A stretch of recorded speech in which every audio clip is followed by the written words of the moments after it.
ไปสู่ปรโลกไปหน้าเรียกว่าตานเปตพีบางวัดบางวาเพิ่นใจวิธีตานอันเป็นว่าตานตานแตนเนาะตานเปตพีลวดตานเข้าสลากไปในตัวตัวบางวัดบางวาเปิ้นก็กินข้าวสลากตามประเพณีที่เปิ้นมีอยู่บางวัดบางวาเปิ้นว่าโอ้ศรัทธาญาติโยมลำบากช่วงนี้โควิด-19 กำลังจะหายไปนี่ยังบ่หายแต่เตื้อ ศรัทธาญาติโยมยังลำบากอยู่เปิ้นก็บ่กินข้าวสลากก็ตานแตนเอาถ้าเปิ้นบ่กินก็ตานแตนหมายความว่าฮือศรัทธาญาติโยมเปิ้นเอาสำรับมาบ่ต้องเยอะก็ได้มาครอบครัวละสำรับก็ได้ตานไปหาปุพกาลีที่ล่วงลับมรณะไปสู่ปรโลกเป็นหน้านิมนต์พระสงฆ์องค์ข้าเจ้าในพื้นที่ในตำบลนั้นมารับ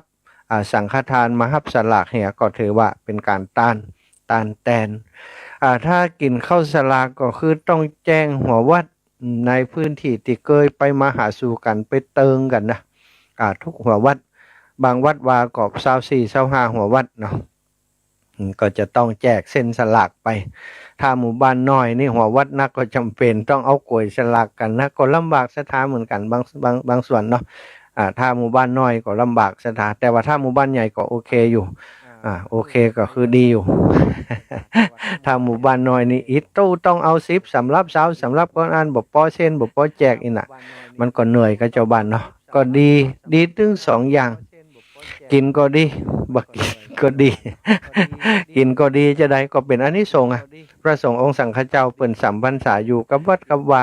บ่มีรายได้รายมีหยังโดยเฉพาะลูกเนนศรัทธาญาติโยมที่กำลังห่ำลังเฮียนนี่โอ้สวดไปสวดมาติกาบางสกุลไปขึ้นบ้านใหม่แต่งงานหยังก็บ่ได้ไปด้วยเปิ้นนะก็อาศัยถ้ามีเข้าสลากปีนึงฟ้าแมบเตี้ยนึง มีเข้าสลากก็จะได้ไปกินเข้าสลากโดยครูบาอาจารย์เปิ้นเน้นส่วนมากจะโจกดีนะสถาไปแต่กินข้าวสลากนี่เขาได้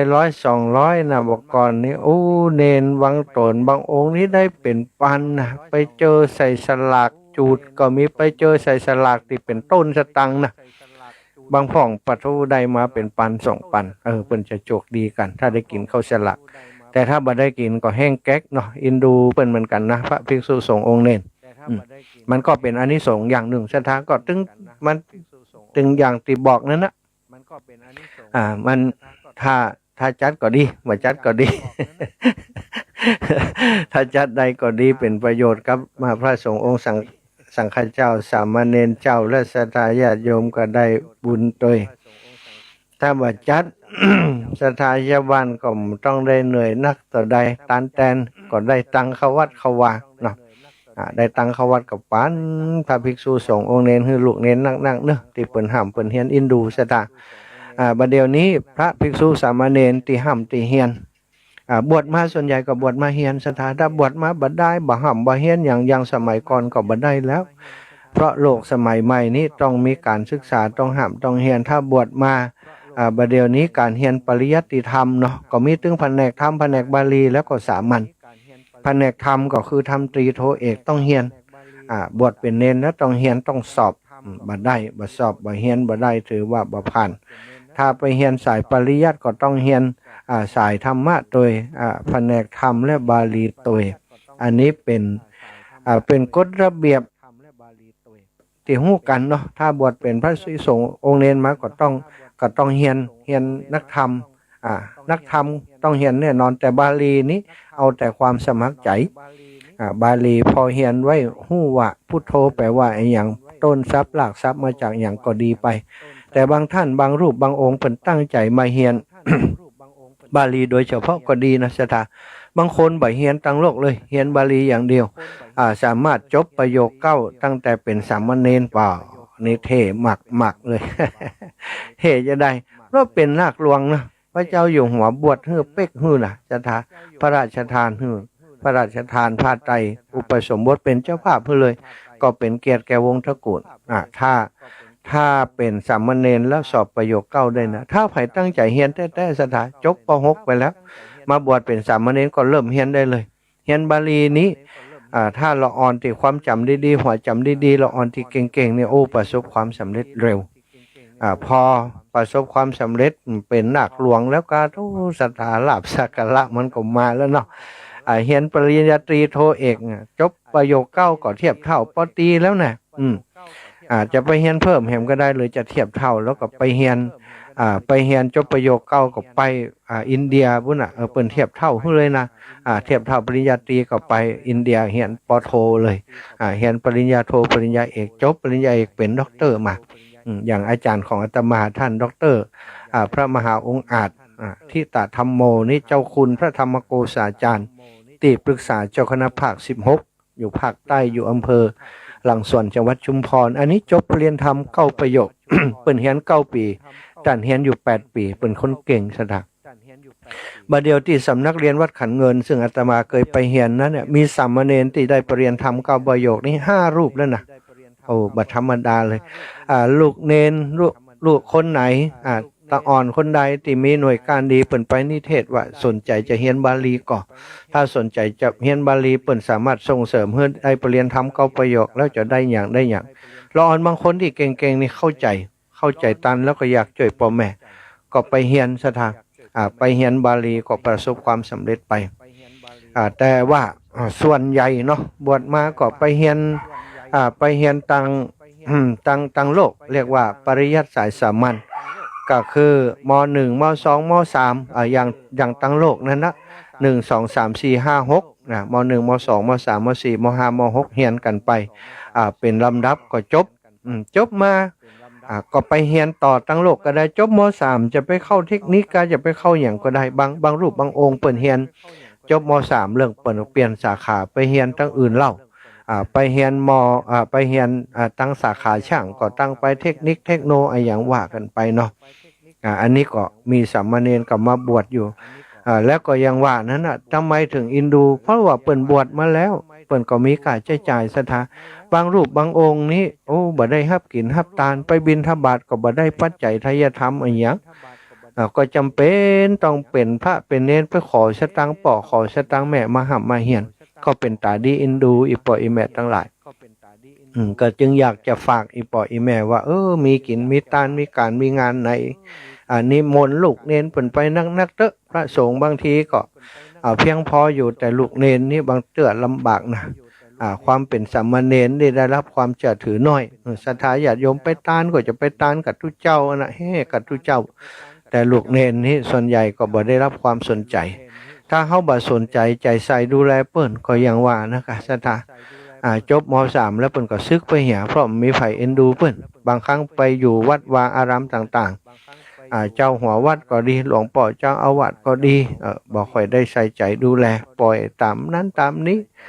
ลูกเน้นลึกก็ด่าก็เคียนก็ตีก็ว่าก็กล่าวก็อยู่บ่ม่วนก็ซึกหาละเพศออกไปเหียเป็นตีดีเสียดายแต่ถ้าครูบาอาจารย์เมตตาเนาะดูแลเปิ้นดีๆจะไปไหนศรัทธาแนะนำเปิ้นว่าเฮียนตั้งเนี้ยเนอะเพราะช่วยเหลือครอบครัวได้ครอบครัวจะได้บ่ลำบากคุณพ่อคุณแม่จะได้บ่ลำบากเฮียนจบปริญญาก็ได้แต่นะมันก็เฮียนถึงจบปริญญาได้เลยลูกเนนคนไหนตั้งใจเฮียนแต่เรามีครูบาอาจารย์สนับสนุนช่วยเหลือดูแลผอกอยหาศรัทธาญาติโยมหาคนอุปถากอุปถัมภ์เปิ้นก็จะได้มีกำลังใจเนาะได้ห่ำเฮียนต่อไปต้องฝากไว้กับอีป่ออีแม่มีการมีงานมีกินมีทานจะไปลืมเปิ้นเนอะถ้าเขาบ่ส่งเสริมเปิ้นไว้บัดเดียวนี้นับวันจะน้อยลงไปนะพระภิกษุสงฆ์องค์เนงบางวัดบางวามีกับเจ้าอาวาสเจ้าหัววัดบางวัดบางวาก็บ่มีเจ้าหัววัดโดยซ้ำไปศรัทธาญาติโยมอันนี้ก็เป็นเรื่องที่น่าเป็นห่วงเนาะเป็นน่าเป็นห่วงเหมือนกันศรัทธาญาติโยมทั้งหลายก็ต้องช่วยกันพอกันก้อยถ้ามีพระภิกษุสงฆ์องค์เนนอยู่ที่ไหนก็ช่วยพอเพิ่นเนอะอีแม่จัดรายการอยู่นะฟังเตือนเนอะเจ้าใจเย็นๆก่อนเดี๋ยวท้ายก่อนเนอะ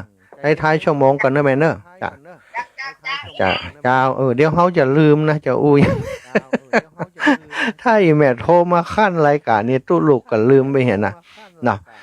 ก็เป็นห่วงพระภิกษุสงฆ์องค์เนนตอนนี้ถ้าเขาบ่ช่วยกันพอกอยดูแลลูกเนนวันหน้าเขาจะเอาตู้เจ้ามาจากไหนซะท่านะตู้เจ้าหาก็เขี่ยมไปตึงวัน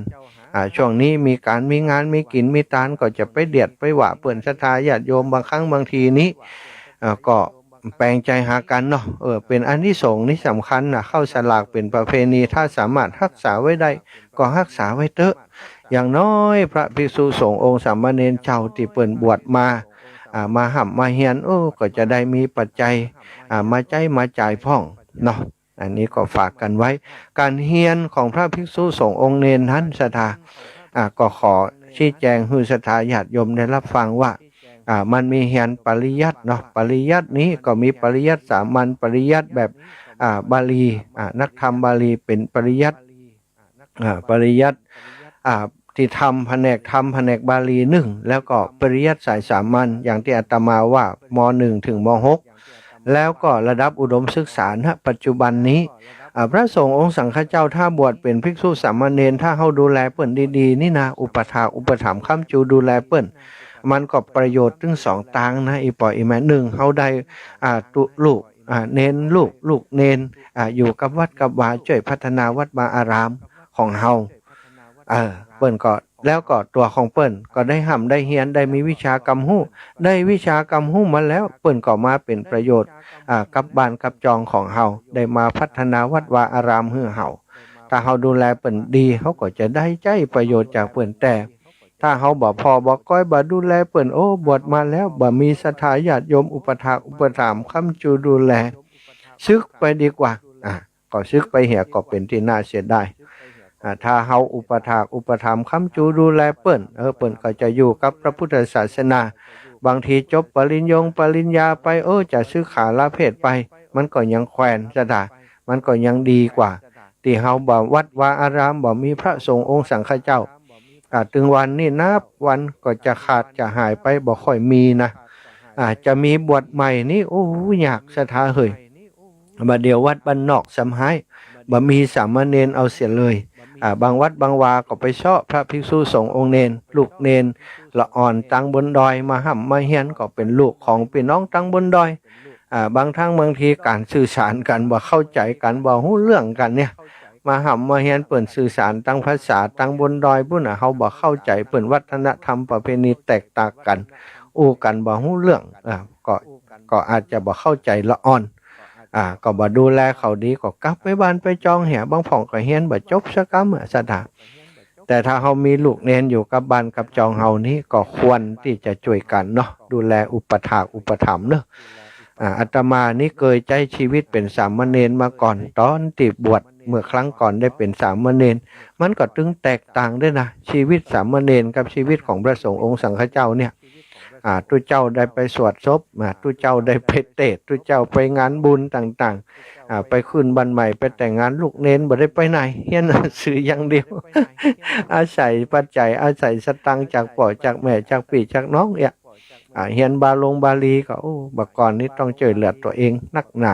แต่บัดเดี๋ยวนี้สบายเนอะฝ่ายเฮียนบาลีนี้ญาติโยมอุป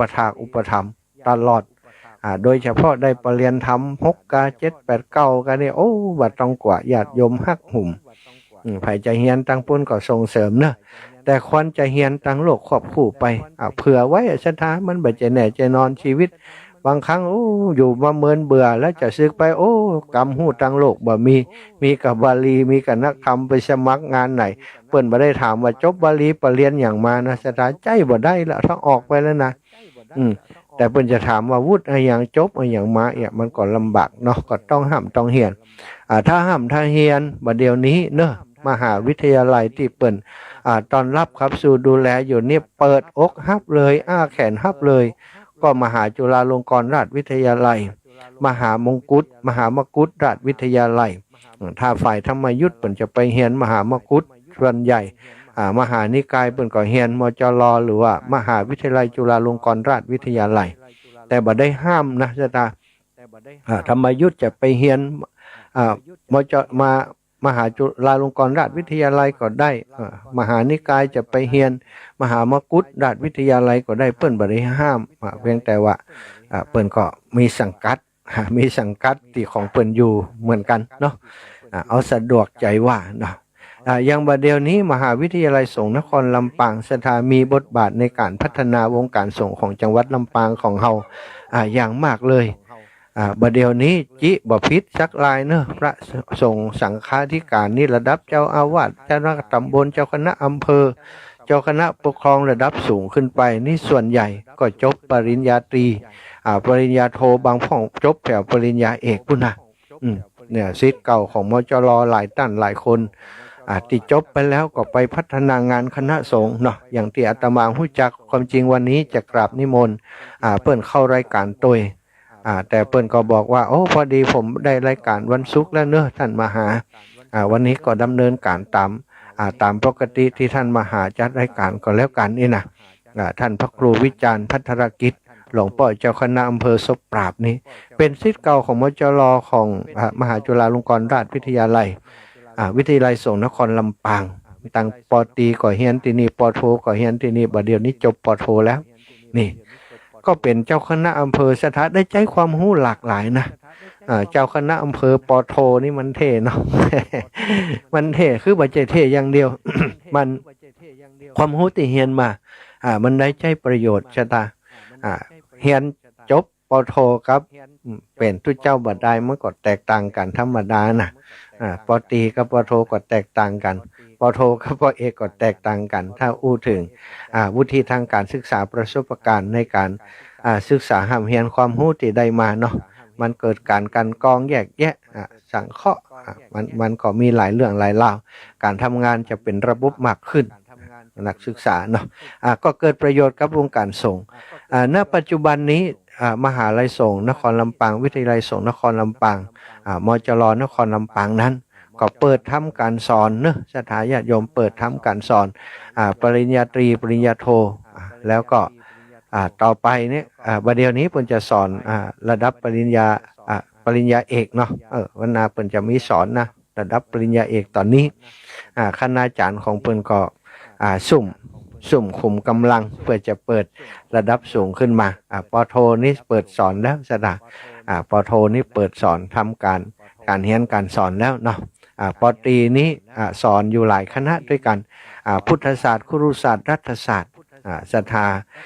ซึ่งมีการเรียนของพระสงฆ์ตัวพระสงฆ์นี้เป็นภาคเรียนปกติหรือว่าเป็นการเรียนปกติจากอาคารพุทธจากอาคารพุทธพัฒสุขแล้วก็วันเสาร์อาทิตย์นี่เป็นเรียนร่วมเนาะเป็นเรียนร่วมของนิสิตคารวาสนิสิตคารวาสก็มาเรียนร่วมแล้ววันพระนี่เป็นยุทธนะสถาวันพระนี่ยุทธของวิทยาลัยสงฆ์นครลำปางรู้สึกว่าจะเรียน3 วันจากอาคารพุทธก็อย่างสถาเนาะ มาได้เป็นที่เจ้าไปเรียนนะไปแก้ข่าวได้มาแก้เอาคนเดียว ท่านอาจารย์นั่นด็อกเตอร์พระมหาบวรวิทย์นะแก้ข่าวให้จิมนะเพิ่นเรียนจะได้นั่นนะก็อาตมาเองทำไมต้องอู้เรื่องนี้วันนี้นะสถาเพราะเนื่องจากว่าที่ผ่านมาเนาะหลังจากไปสัมผัสร่วมงานกับครูบาอาจารย์ในมหาวิทยาลัยสงฆ์นครลำปางได้ไปหันพระภิกษุสงฆ์องค์สามเณรเปิ่นไปห้ามไปเฮียนที่หันก็ส่วนใหญ่ก็เป็นพระสุมาเตอเป็นพระบ้านนอกของเฮานะเป็นตู้ปีตู้เอาสามเณรน้องเนรที่มาจากบ้านนอกมาบ้านนอกก็คือชนบทสถาบางพ่องนี้เวลาเฮียนก็มาขอพักอยู่ตังในเวียงบางพ่องก็มาขอพักอยู่ที่มจรเปิ่นจะมีหอมีที่พักหือก็ใจมีการใช้จ่ายในการมาห้ามมาเฮียนเนาะสถาอีปออีแม่ทั้งหลายมันก็แบบปกติอย่างทั่วไปเนาะบิณฑบาตอะไรอย่างก็อาจจะบ่สะดวกแต่ถ้าพักอยู่ในเมืองก็สะดวกแต่ว่ามีการใช้จ่ายคือต้องเดินทางรถรับส่งเปิ่นบ่มีก็ต้องนั่งรถ2 แถวก็ไอ้อย่างกลับไปซะถะเปิ่นก็มีค่าใช้จ่ายไปหันเปิ่นแล้วก็ได้ได้จ่าได้สอบถามเนาะบางรูปบางองค์ว่าต้องยืมตังค์ต้องขอตังค์ปอดตังค์แม่ใช้ก็มีนะอันนี้ก็เลยมาคิดว่าตังครูบาอาจารย์ตังมจรที่เปิ่นได้ดำริเริ่มโครงการช่วยเหลือพระสงฆ์องค์สังฆเจ้าที่ห้ำเฮียนอยู่วิทยาลัยสงฆ์นครลำปางโดยมีการก่อตั้งทุนเพื่อจะสนับสนุนเป็นทุนการศึกษาแบ่งเบาภาระให้กับ พระภิกษุสงฆ์เป็นการเทอมเนาะแบ่งเบาให้เปิ้นที่มาเฮียนที่มจรหันนี้ก็เป็นทุนให้เปิ้นหันเกิงต่อเกิงศรัทธาสมมุติว่า5,000นี่ก็จ่ายแค่2,500เองแถมส่วนหนึ่งก็คือที่ศรัทธาอีปออีแม่ตั้งหลายได้หายได้หอมมาที่ท่านอาจารย์ดร.พระมหาบวรวิทย์เปิ้นจัดรายการแล้วก็เปิ้นบอกเลขบัญชีไปศรัทธาญาติโยมเอามาหอมที่มจรก็มีคือท่านอาจารย์เปิ้นไปรับตามชุมชนของท่านก็มีอันนี้ก็จะโดยช่วยพระภิกษุสงฆ์องค์สามเณรตอนนี้ก็บอกฮู้ว่ากองทุน 84,000 พระธรรมขันธ์ได้ไปต่อใดแล้วเนาะก็อยากจะประกาศให้ศรัทธาญาติโยมว่าถ้ามันบอกกลุ่มบอกปอจะใดนี่โอกาสตั้งหน้าอาจจะทำกิจกรรมอย่างสักอย่างเพื่อเป็นการระดมทุนช่วยเหลือให้เปิ่นได้กลุ่มได้ครบ 84,000 พระธรรมขันธ์นี่กล่องละ20ศรัทธาบัดเดียวนี้ก็น่าจะได้จัดหลายแล้วนะได้จัดหลายเกือบจะกลุ่มแล้วบ่ฮู้เนาะแต่จะได้ก็ตามถ้าได้ข้อมูลข่าวสารจะได้ว่าใกล้จะกลุ่มแล้วหรือว่าขาดเหลือตัวใดอาตมาคิดว่าต่อไปตั้งหน้านี้จะได้ช่วยกันตอนนี้มีข่าวดีที่จะแจ้งบอกคือศรัทธาญาติโยมได้รับทราบว่าผอ.วิทยาลัยสงฆ์นครลำปางและผู้อำนวยการสถานีวิทยุวิทยาลัยสงฆ์นครลำปางเปิ่นใจดีใจงามแบ่งปันเวลาให้กับพระสงฆ์นักเผยแผ่พระสงฆ์ฝ่ายเผยแผ่พระพุทธศาสนาของจังหวัดลำปางซึ่งนำโดยท่านอาจารย์พระมหานพดลสุวรรณเมธีเจ้าอาวาสวัดบรรพตสถิตเจ้าคณะอำเภอวังเหนือซึ่งเป็นประธานฝ่ายเผยแผ่ได้รับโอกาสเนาะได้รับการสนับสนุนจากวิทยาลัยสงฆ์นครลำปางมอบเวลาตั้งสถานีวิทยุวิทยาลัยสงฆ์นครลำปางให้ตั้งคณะสงฆ์ได้ออกอากาศในช่วง 8 โมงถึง 9 โมงวันจันทร์ทุกวันสถา8 โมงถึง 9 โมงเนี่ยวันจันทร์ถึงวันอาทิตย์นะ8 โมงถึง 9 โมงช่วงหนึ่งแล้วก็6 โมงถึง 1 ทุ่มแหมช่วงหนึ่งอย่างบัดเดียวเนี้ยเนาะ6 โมงถึง 1 ทุ่มวันอาทิตย์นี้จริงๆแล้วต่อไปก็จะต้องมีของรูปอื่นอาตมาบ่ได้พอผังรายการคำเตือน8 โมงถึง18 นาฬิกา18 นาฬิกาถึง18 นาฬิกา18 นาฬิกา18 ถึง 19เนาะ18 นาฬิกาถึง 19 นาฬิกานี่ถ้าเป็นวันอาทิตย์นี่เป็นพระมหานพดลสุวรรณเมธีนี่ถ้าวันนี้ต้องท่านอาจารย์นี่ท่านอาจารย์พระมหานพดลสุวรรณเมธีนะแต่ตอนนี้คงจะเป็นอาตมาไปเสร็จแล้วมั้งเนาะเพราะรายการตอนนี้นั้นออนแอร์ไปที่ทางเครือข่ายคลื่นสีขาวตัวแต่ก็ถ้า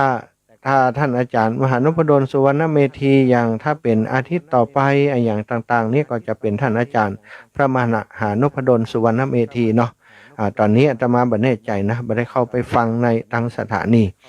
ว่าเป็นเสียงของอาตมาหรือว่าเป็นเสียงของท่านอาจารย์พระมหานพดลสุวรรณเมธีซึ่งต่อไปก็จะเป็นอย่างอี้ศรัทธาฝั่งรายการนะย้ำเจ้านั้นวัน 8 โมงถึง 9 โมงอย่างวันจันทร์นี้พระมหาธนวุฒิยานโสพโนวันอังคารนั้นพระอธิการเสวตปัญญาวชิโรวันพุธนั้นพระครูสิริรัตนโสภิตด็อกเตอร์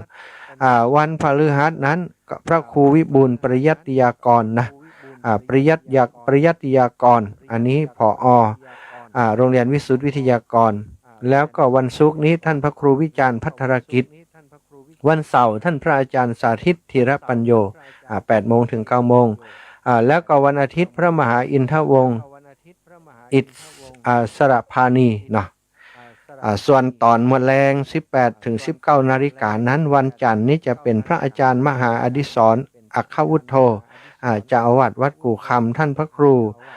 วันอังคารท่านพระครูอภิวัตนิรันดร์นะแล้ววันพุธนี้ของท่านพระอาจารย์พระมหานพดลสุวรรณเมธีวันพฤหัสนี้จะเป็นของท่านพระครูท่านพระประหลัดณรงค์ชัยอัควโรแล้วก็วันศุกร์นี้เป็นพระอธิการปันแก้วอินทปัญโยวันเสาร์จะเป็นพระครูพัทรศิลปาคม วันอาทิตย์ถ้าวันนี้เนี่ยจริงๆแล้วต้องเป็นของท่านพระอาจารย์พระมหานพดลสุวรรณเมธีอาทิตย์หน้านี้เจอท่านอาจารย์แน่นอนท่านพระอาจารย์พระมหานพดลสุวรรณเมธีโครงการจะเริ่มวันจันทร์นี้เป็นต้นไปสถานอันนี้คือรายชื่อของครูบาอาจารย์พระเถระพระเถรานุเถระครูบาอาจารย์ในกลุ่มเครือข่ายพระเผยแผ่พระพุทธศาสนาจังหวัดลำปางที่จะมาจัดในการร่วมกันตั้งสถานีวิทยุเพื่อการศึกษาวิทยาลัยสงฆ์นครลำปางศรัทธาญาติโยมที่ฟังจากเชียงใหม่ก็ไม่ได้ฟัง ฟังจากเชียงใหม่ก็ส่วนใหญ่ก็จะมีรายการของครูบาอาจารย์ของเขาแต่ว่าวันใดถ้าเกิดว่าอย่างเอี้ยเนาะอย่างที่ครูบาอาจารย์ตั้งคลื่นสีขาวของเขาเนี้ยเปิ้นบ่ได้เข้ารายการนี่นะเปิ้นบ่เข้ารายการก็จะ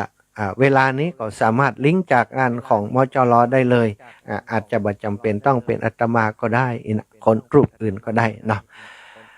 ศรัทธาญาติโยมทั้งหลายช่วงวัน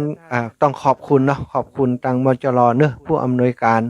มหาวิทยาลัยสงฆ์นครลำปางก็คือท่านพระครูสิริธรรมบัณฑิตสิริธรรมบัณฑิตผู้ช่วยศาสตราจารย์ด็อกเตอร์เทเมตตาคณะทำงานตึงฝ่ายวิชาการคณะบริหารรองผู้อำนวยการฝ่ายบริหารแล้วก็เจ้าหน้าที่สถานีวิทยุผู้อำนวยการสถานีวิทยุวิทยาลัยสงฆ์นครลำปางได้แบ่งเวลาเนาะกับพระสงฆ์องค์สังฆเจ้าเผยแผ่ได้ทำหน้าที่เผยแผ่พระธรรมคำสอนผ่านตั้งคลื่นสถานีวิทยุของวิทยาลัยสงฆ์นครลำปางเกิดประโยชน์เกื้อกูลถึง2ฝ่ายเป็นประโยชน์กับวิทยาลัยสงฆ์นครลำปางเนาะโดยแล้วเป็นประโยชน์กับศรัทธาญาติโยมอีป่อยอีแม่ที่อยู่ตั้งบ้านตั้งจองได้มีโอกาสฟังพระสงฆ์องค์สังฆเจ้าที่มีกำหูมีความสามารถได้มาเทศมาสอนจะมีเทศพื้นเมืองด้วยนะสถานเทศพื้นเมืองเทศบรรยายบางรูปบางองค์นี่เก่งซอเนอะ อย่างท่านอาจารย์เสน่ห์กาหลงนี่ปะโตเปิ่นออก YouTube นี่สถาคนที่ตามเป็นหมื่นๆนะบางคลิปบางอย่างเนี่ย ก็จะมาจัดรายการด้วยเฮาเนี่ยจัดรายการให้ศรัทธาญาติโยมได้ฟังรับรองกันแล้วกันนะนี่บดีก็ลืมพระมหาสมชาติชาตปัญโยไปเลยพี่น้องลำปางเฮาเนาะคอยติดตามไปเนอะสำหรับพี่น้องตังคลื่นสีขาวเพื่อชาวประชาก็ยังคงมั่นคงกันเหมือนเดิมเนาะครูบาอาจารย์ท่านพระครูอภิวัฒนวิกรมก็จัดผังรายการฮือตันกับเหตุการณ์อย่างต่างๆมีสารธรรมหลายช่วงที่ครูบาอาจารย์เปิ้นได้จัดทีมมาออกอากาศช่วงเจ้าตี 3ถึงบัดเดี๋ยวนี้ถึง7 โมงถึง 8 โมงเนอะที่สถานีวิทยุวิทยาลัยสงฆ์นครลำปางออกอากาศฮือนะถึง 7 โมง 8 โมงเนาะ8 โมงถึง 9 โมงก็อย่างที่ว่าตะกี้เนาะครูบาอาจารย์ในพื้นที่จะได้จัดรายการดีบดีตั้งคลื่นสีขาวเพิ่งอาจจะเกาะสัญญาณไปแหมนะอันนี้คือข่าวดีเนอะศรัทธาญาติโยมที่อยากจะบอกให้ศรัทธาญาติโยมในเครือข่ายคลื่นสีขาวตอนนี้ท่านพระครูอภิวัฒนวิกรมกับท่านผอ.วิทยาลัยสงฆ์นครลำปางผอ.จิรศักดิ์ดรจิรศักดิ์ปันลำผู้อำนวยการสถานีวิทยุวิทยาลัยสงฆ์และก็เจ้าหน้าที่ทีมงานของสถานีวิทยุวิทยาลัยสงฆ์น้องแอมพัชริยาฟองจันตานี้น้องนัดเนี่ยได้ประสานงานกันอย่างใกล้ชิดต่อไปคงจะได้ร่วมกิจกรรมกันหลายๆอย่างเนาะครูบาอาจารย์ของเฮาเปิดเมตตาอยู่แล้วเปิดโอกาสให้เครือข่ายคณะสงฆ์ได้มาทำงานร่วมกันอยู่แล้วท่านพระครูอภิวัตรนี้เป็นคนที่บ่ปิดกั้นไผ่สถาเป็นคนที่จะส่งเสริมให้มีนักเทศน์นักสอนนักเผยแผ่นักเปิ้นได้บอกเสมอว่าคนเฮานั้นบ่มีไผ่เก่งอยู่คนเดียวแต่ละรูปละองค์เปิ้นก็เก่งคนละอย่างกันถ้าเขาเปิดโอกาสนี้ก็จะทำให้ศรัทธาญาติโยมได้มีโอกาสฟังน้ำฟังธรรมนักขึ้นบางทีกินแกงอย่างเดียวถึงวันมันก็เบื่อไปฟ้องนะถ้ากินหลากหลายอย่างไปมันก็อย่างว่านะศรัทธามันก็ลำ พอลำมันก็มีความสุขเนาะเช่นเดียวกันการฟังธรรมะฟังรูปใดบ่อยๆเมินเข้ามันหูต่างกันไปหมด แต่ฟังรูปนั้นรูปนี้มาผสมผสานกันมันก็จะเกิดสีสันขึ้นมา วันนี้ไหนๆก็อู้ถึงมจรวิทยาลัยสงฆ์นครลำปางและที่อู้ถึงนี้ก็อยากจะขอบคุณเพื่อนนะสถาอาตมาภาพถ้าบ่ได้รับโอกาสจากผอมจรผอสถานีวิทยุก็คงบ่ได้จัดรายการในคลื่นของมจรอ่าถึงหลวงปู่จะผลักดันจะได้ก็ตามเด้อถ้าพอเปิ้นบ่หันตัวก็จบข่าวแต่ว่านี้เปิ้นหันตัวเนาะหันตัวผู้รักผู้ใหญ่ก็เลยเปิดโอกาสแล้วก็ยิ่งเปิดโอกาสนักขึ้นคือพระสงฆ์องค์สังฆเจ้าในพื้นที่ได้มาจัดรายการด้วยกันแหมผลจากการที่อาตมาภาพและครูบาอาจารย์ได้มาจัดรายการทางสถานีวิทยุวิทยาลัยสงฆ์นครลำปางก็ทำให้เกิดมิติใหม่ๆกับสถาญาติโยมในเครือข่ายคลื่นสีขาวจังหวัดลำปางของเฮาวัฒนธรรมองค์กรของคลื่นสีขาวเขาจะช่วยการช่วยงานของครูบาอาจารย์พระสงฆ์องค์สังฆเจ้าเนาะ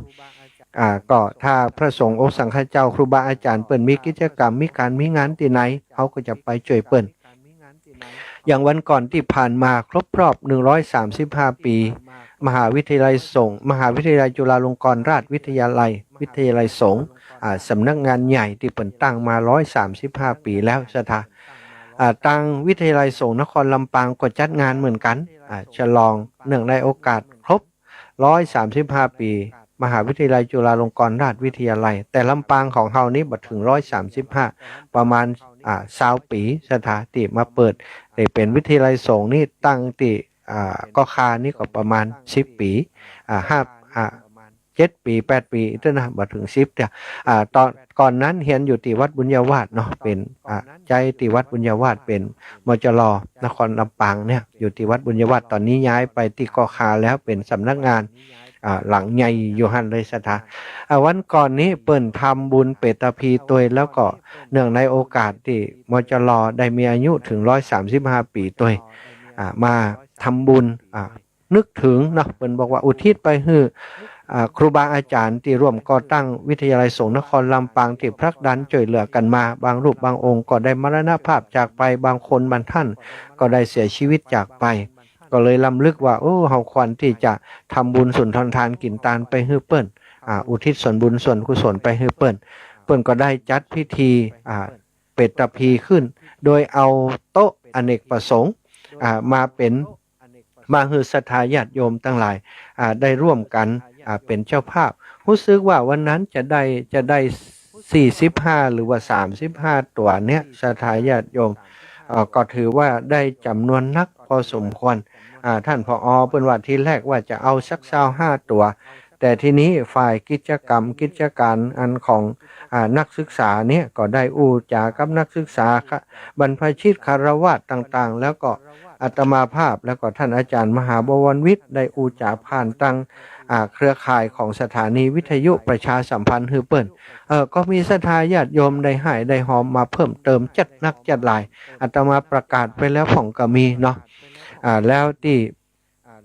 เปิ้นมาหอมเพิ่มเติมในวันงานวันนั้นพี่น้องสีหมดเก้าไปหลายกันลดศรัทธากาพี่น้องบันสีหมดเก้าวันนั้นขออนุโมทนาบุญกับอีแม่ทั้งหลายเนอะไปกันเป็น3-4กันลดคนเป็นประมาณ3-40คนจากบันสีหมดเก้าไปก็หันแล้วดีใจแล้วบัดเต้าแต่นั้นโยมแม่จากห้างชัดเนาะโยมแม่คำมามณีวงศ์บ้านแม่ฮาวมาคนเดียวเหมารถมามา2คนกะเหมารถมาจากแม่ฮาวพุ่นนะเหมารถ4ล้อมาสถาใจถึงขนาด80ปลายแล้วนะแม่85 86แล้วเหมารถมาจากอันแม่ฮาวแล้วก็โยมแม่ชิมมุนีแก้วนี่แม่นี่เดิน4ขานะ6ขาใช่ทะใจ4ขาเดินซอกแซกนะไปอื่นบ่ไปแต่ไปทำบุญไปว่าลักมาเซอร์ไพรส์อาตมาบ่โทรมาบอกก่อนเสียเสาะหามจรบ่ปะ มาที่วัดบุญญาวาสมาถามเขาหั่นเพิ่นว่าเปิ้นย้ายไปเกาะคาแล้วน่ะว่าเกาะคาไปทางไหนฉันบ่ฮู้แหมล่ะคนเกาะคา แม่ยาชิมคือคนขับรถโทรไปหาอาตมาว่าเนี่ยที่เกาะคาเนี่ยเลยแยกเกาะคามาที่อนุสาวรีย์สมเด็จพระนเรศวรตรงข้ามกันนะเพิ่นก็ไปถูกเหมือนกันไปปะใส่คนเฒ่าคนแก่ดีใจซะท่าแม่ยายอายุ8-90นะ เปิ้นไปร่วมบุญในฐานะของเครือข่ายที่ฟังวิทยุคลื่นสีขาวโดยฟังวิทยุของวิทยาลัยสงฆ์นครลำปางโดยเป็นแฟนรายการของท่านอาจารย์บวรวิทย์ก็จัดนักติดตามฟังที่อาตมาก็จัดนักแล้วก็ฟังท่านผอ.ที่จัดรายการมาก็จัดหลายก็มากัน แล้วที่สำคัญเอาลงตาลไปตัววันนั้นโยมแม่เนาะโยมแม่น้อยอินยาศรีต้องขอบคุณอีแม่และทีมงานเนอะแม่น้อยอินยาศรีแม่วันนี้เครือคำหล่อแม่ต้อยแม่น้อยท่าโทกปอซักเนาะได้เอาหงตาลไม่ย้ายนวลแหมคนก็อย่างเนาะเอาหงตาลขนมจีนไปที่วิทยาลัยสงฆ์นครลำปางมดเช็ดนะมอบ่เล็กบ่เล่นศรัทธาเอาไปหลายกิโลก็วันนั้นศรัทธาญาติโยมเอาลงตาลไปช่วยกันลงตาลของนักศึกษาโดยลงตาลของครูบาอาจารย์พระสงฆ์องค์สังฆเจ้าโดยลงตาลของญาติโยมที่ไปร่วมปัดทอกินบ่มดบ่เชี่ยงห่อกันกับบ้านก็มีเอาไปเต็มหม้อเอากับเต็มหม้ออีนะแลกกันเนาะของก็ขนมนมเนยไปหันแล้วดีใจศรัทธาก็เป็นมิติใหม่เนาะผอ.วิทยาลัยสงฆ์นครลำปางพร้อมกับทีมงานฝ่ายบริหารฝ่ายวิชาการของมจร.วิทยาลัยสงฆ์นครลำปางก็ฝากขอบคุณกับอีปออีแม่ตั้งหลายตัวนะเปิ้นก็บอกว่าหันบรรยากาศติศรัทธาญาติโยมไปแล้วดีใจขนาดนอกจากนักศึกษาแล้วยังมีคนเฒ่าคนแก่เหมือนกับบรรยากาศงานวัดอีกเปิ้นว่านะอาตมาก็ดีใจนะหันอีปออีแม่ไปแล้วก็ดีใจขนาดวันนั้นเสร็จจากหันแล้วก็สดไปที่บ้านวังเป้าเนอะศรัทธาก็มีศรัทธาญาติโยมเปิ่นฝากพร้อมกับน้ำกับไฟกับนั่นกับนี้มาหลายท่านด้วยกันเนอะโยมแม่บัวลายพรหมจิโนก็หอมมาแม่ไหลมาอุทาหรณ์ก็100 บาทแม่สมว่องไวบ้านวังเป้าแหม100 บาทแม่ญาติตุมมาแสนอินคำแหม200 บาทแม่นางจวนอินทนนท์แหม100 บาทแม่คำอุดรัต200 บาทแม่พลอยตันลืมอายุ76 ปีแม่พลอยนี่นะถวายที่ดินสถาบันธรรมาภิวัตร300หลังคา300โต๊ะ200ไฟกับน้ำกับไฟ200แม่ญาติตุมมาแสนอินคำแม่ไลพรหมจิโนแม่ยายจวนอินทนนท์คนละร้อยเป็นกัดโต๊ะนะอาตมาหอมขึ้นแล้วเด็กหญิงกัญญารัตน์ทำบุญวันเกิดแหม100 บาทบำรุงกันน้ำกับไฟแม่ตุนแก้วติ๊บกันเงิน200 บาทอันนี้ศรัทธาญาติโยมให้หอมมาประกาศขึ้นแล้วนะ ฟังอยู่ตั้งวันจะได้บ่มีชื่ออีแม่ส่วนศรัทธาญาติโยมพี่น้องบันสีหมดเก้าที่อาตมาปั่นปอนแล้วก็เอาไปถวายกับถวายมอบเพื่อกับผอ.มจร.อาตมาบ่สามารถจะประกาศได้เพราะซองอยู่ที่เปิ้นพุ่นแล้วเนอะ ไผที่หอมในงานเพิ่นไปรอฟังท่านผอ.ประกาศก็แล้วกันถ้าบ่ประกาศกันแล้วไปเพราะปั่นปอนคือแล้วได้ปอนไปแล้วเนาะตอนนี้ชั่วโมงแรกนี้ก็จะเปิดสายแล้วเนอะโอ้ดู18:53จะได้กี่นาทีนะ บ่เปิดแล้วนะบ่เปิดสายแล้วบ่บ่เปิดสายกันแล้วกันเนาะก็เดียวจะเป็นครึ่งหลังก็แล้วกัน19 นาฬิกาเนี่ยช่วง19 ถึง 20 นาฬิกาก็จะเปิดสายให้ศรัทธาญาติโยม19 นาฬิกาถึง19 นาฬิกา40 นาทีจะเปิดสายเนาะสำหรับชั่วโมงนี้ขออนุญาตมาเปิดสายเนาะก็ถือว่าขอขอบคุณเนอะกับอันอีป่ออีแม่ตั้งหลายที่ได้ไปร่วมด้วยช่วยกันฮื้อกำลังแรงใจตั้งสถานีวิทยุวิทยาลัยสงฆ์นครลำปางโอกาสตั้งหน้าได้ข่าวว่า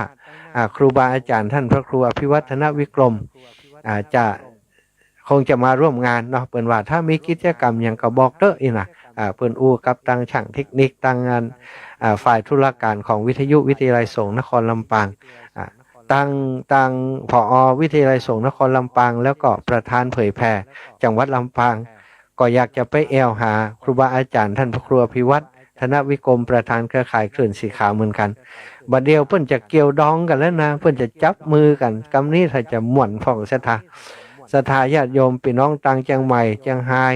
พะเยาแปะน่านต่อไปบ่ได้ฟังกับอาตมาแล้วจะได้ฟังพระภิกษุสงฆ์รูปอื่นๆโดยโอกาสตั้งหน้าอาตมามีความหวังว่าวิทยาลัยสงฆ์แต่ละแห่งเนาะในแต่ละจังหวัดนั้น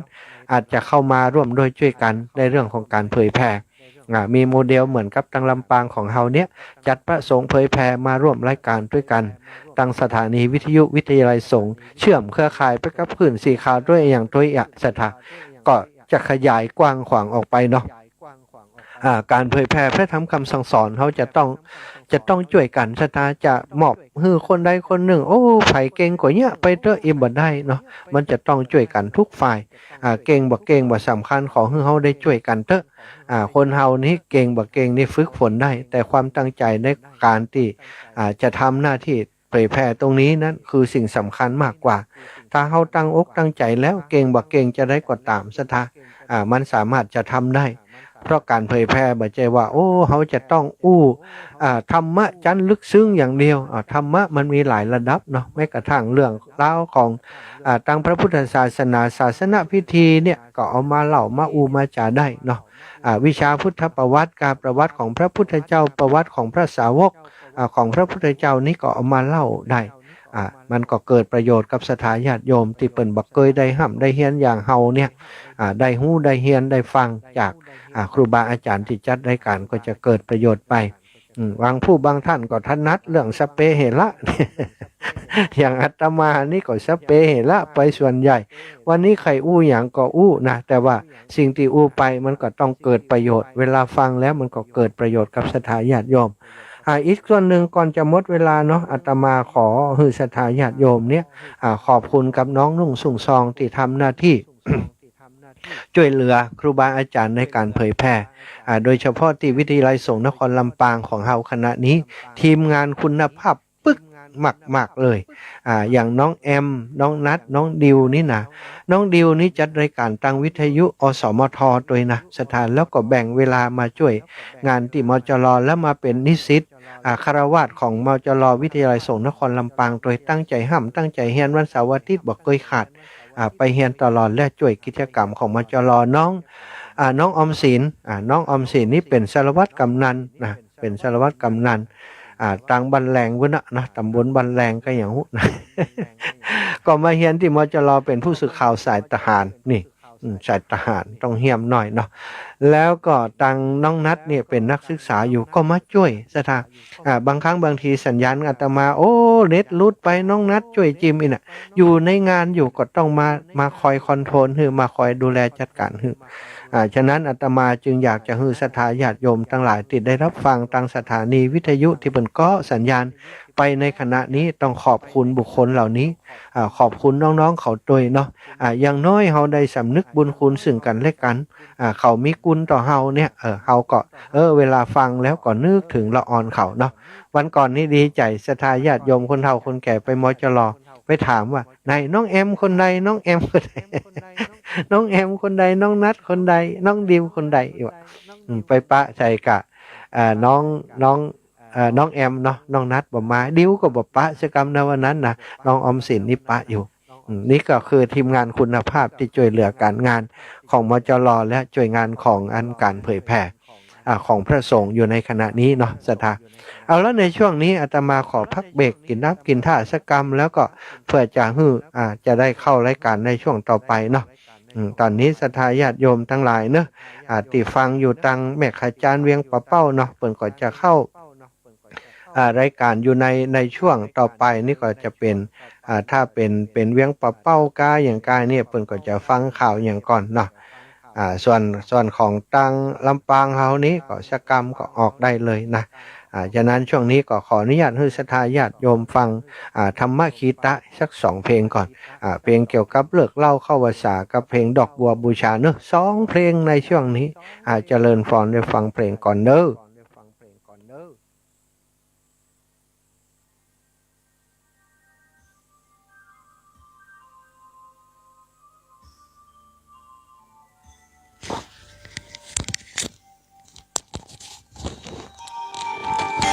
วันเข้าพรรษาเรามาร่วมใจเลิกดื่มสุราเมลัยถวายเป็นพุทธบูชาทุกสิ่งเสพติดทำลายชีวิตทั้งใจวาจาผิดศีลข้อที่5สาเหตุให้เกิดเพศภัย ช้สติไตรตรองให้ลองคิดดูเหล้ายานั้นคือศัตรูก็กินทรัพย์สินภายในทำร้ายครอบครัวไร้ความสุขลูกเมียทุกใจเงินทองที่หามาได้สลายไปกับน้ำเมาตั้งจิตอธิษฐานสาบานไว้ว่าวันเข้าพรรษาเลิกราแล้วเข้าวัดทำบุญกันเถิดพวกเราให้พระปัดเกลากิเลสเบาบางหลวงพ่อเจ้าคุณท่านคอยห่วงใยอยากเห็นครอบครัวสดใสปลอดภัยในทุกทางเลิกเมาแล้วขับไม่ถูกจับปรับให้เสียสตางค์อย่าปล่อยตัวเขาเกี่ยวว่างเสริมสร้า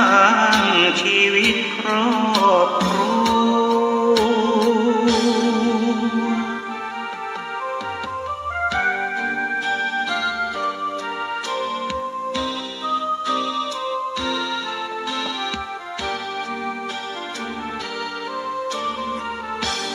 ตั้งจิตอธิษฐานสาบานไว้ว่าวันเข้าพรรษาเลิกราแล้วเข้าวัดทำบุญ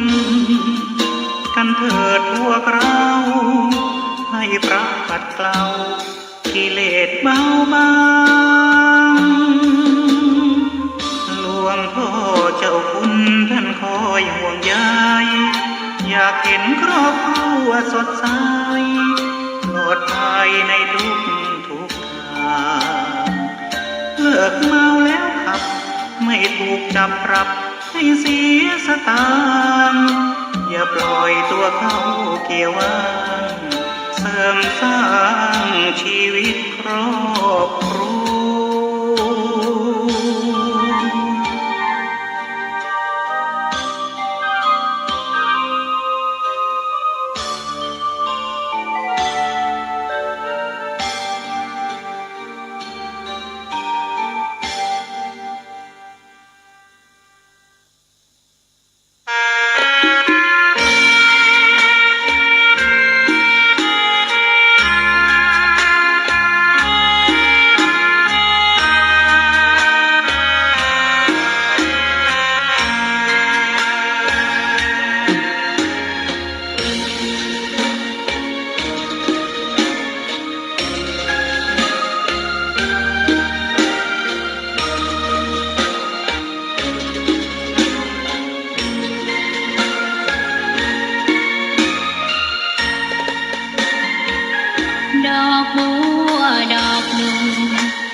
สา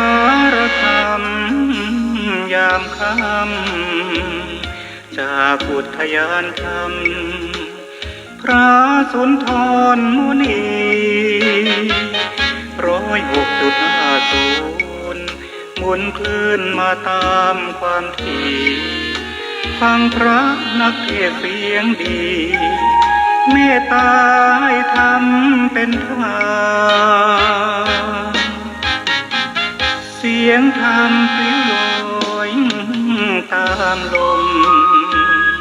เทศโปรดญาติโยมณวัดบุญญาวาสวิหารพระมหาสมชาติชาตปัญโยจัดทำรายการธรรมะพระโพธิญาณเลิศล้ำกว่าธรรมทั้งปวงวิทยาลัยสงฆ์ลำปางสร้างเสริมเพิ่มพูนปัญญาเด็กเล็กถึงวัยชราให้ความเมตตาต่อใจทุกดวงน้ำธรรมคำสอนองค์ชินวรพาพ้นคนลวงกิเลสหมู่มารทั้งปวงมิให้ร่วงสู่เหวอบายฟังสารธรรมยามค่ำโปรดน้อมน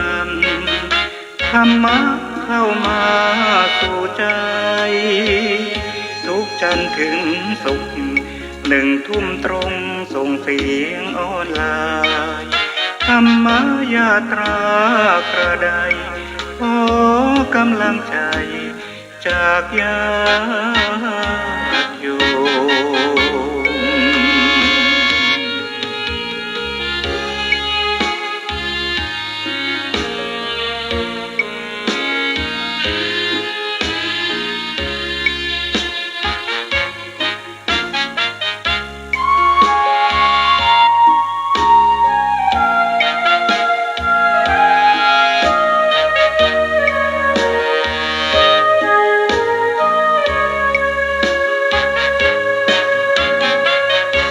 วิทยาลัยสงฆ์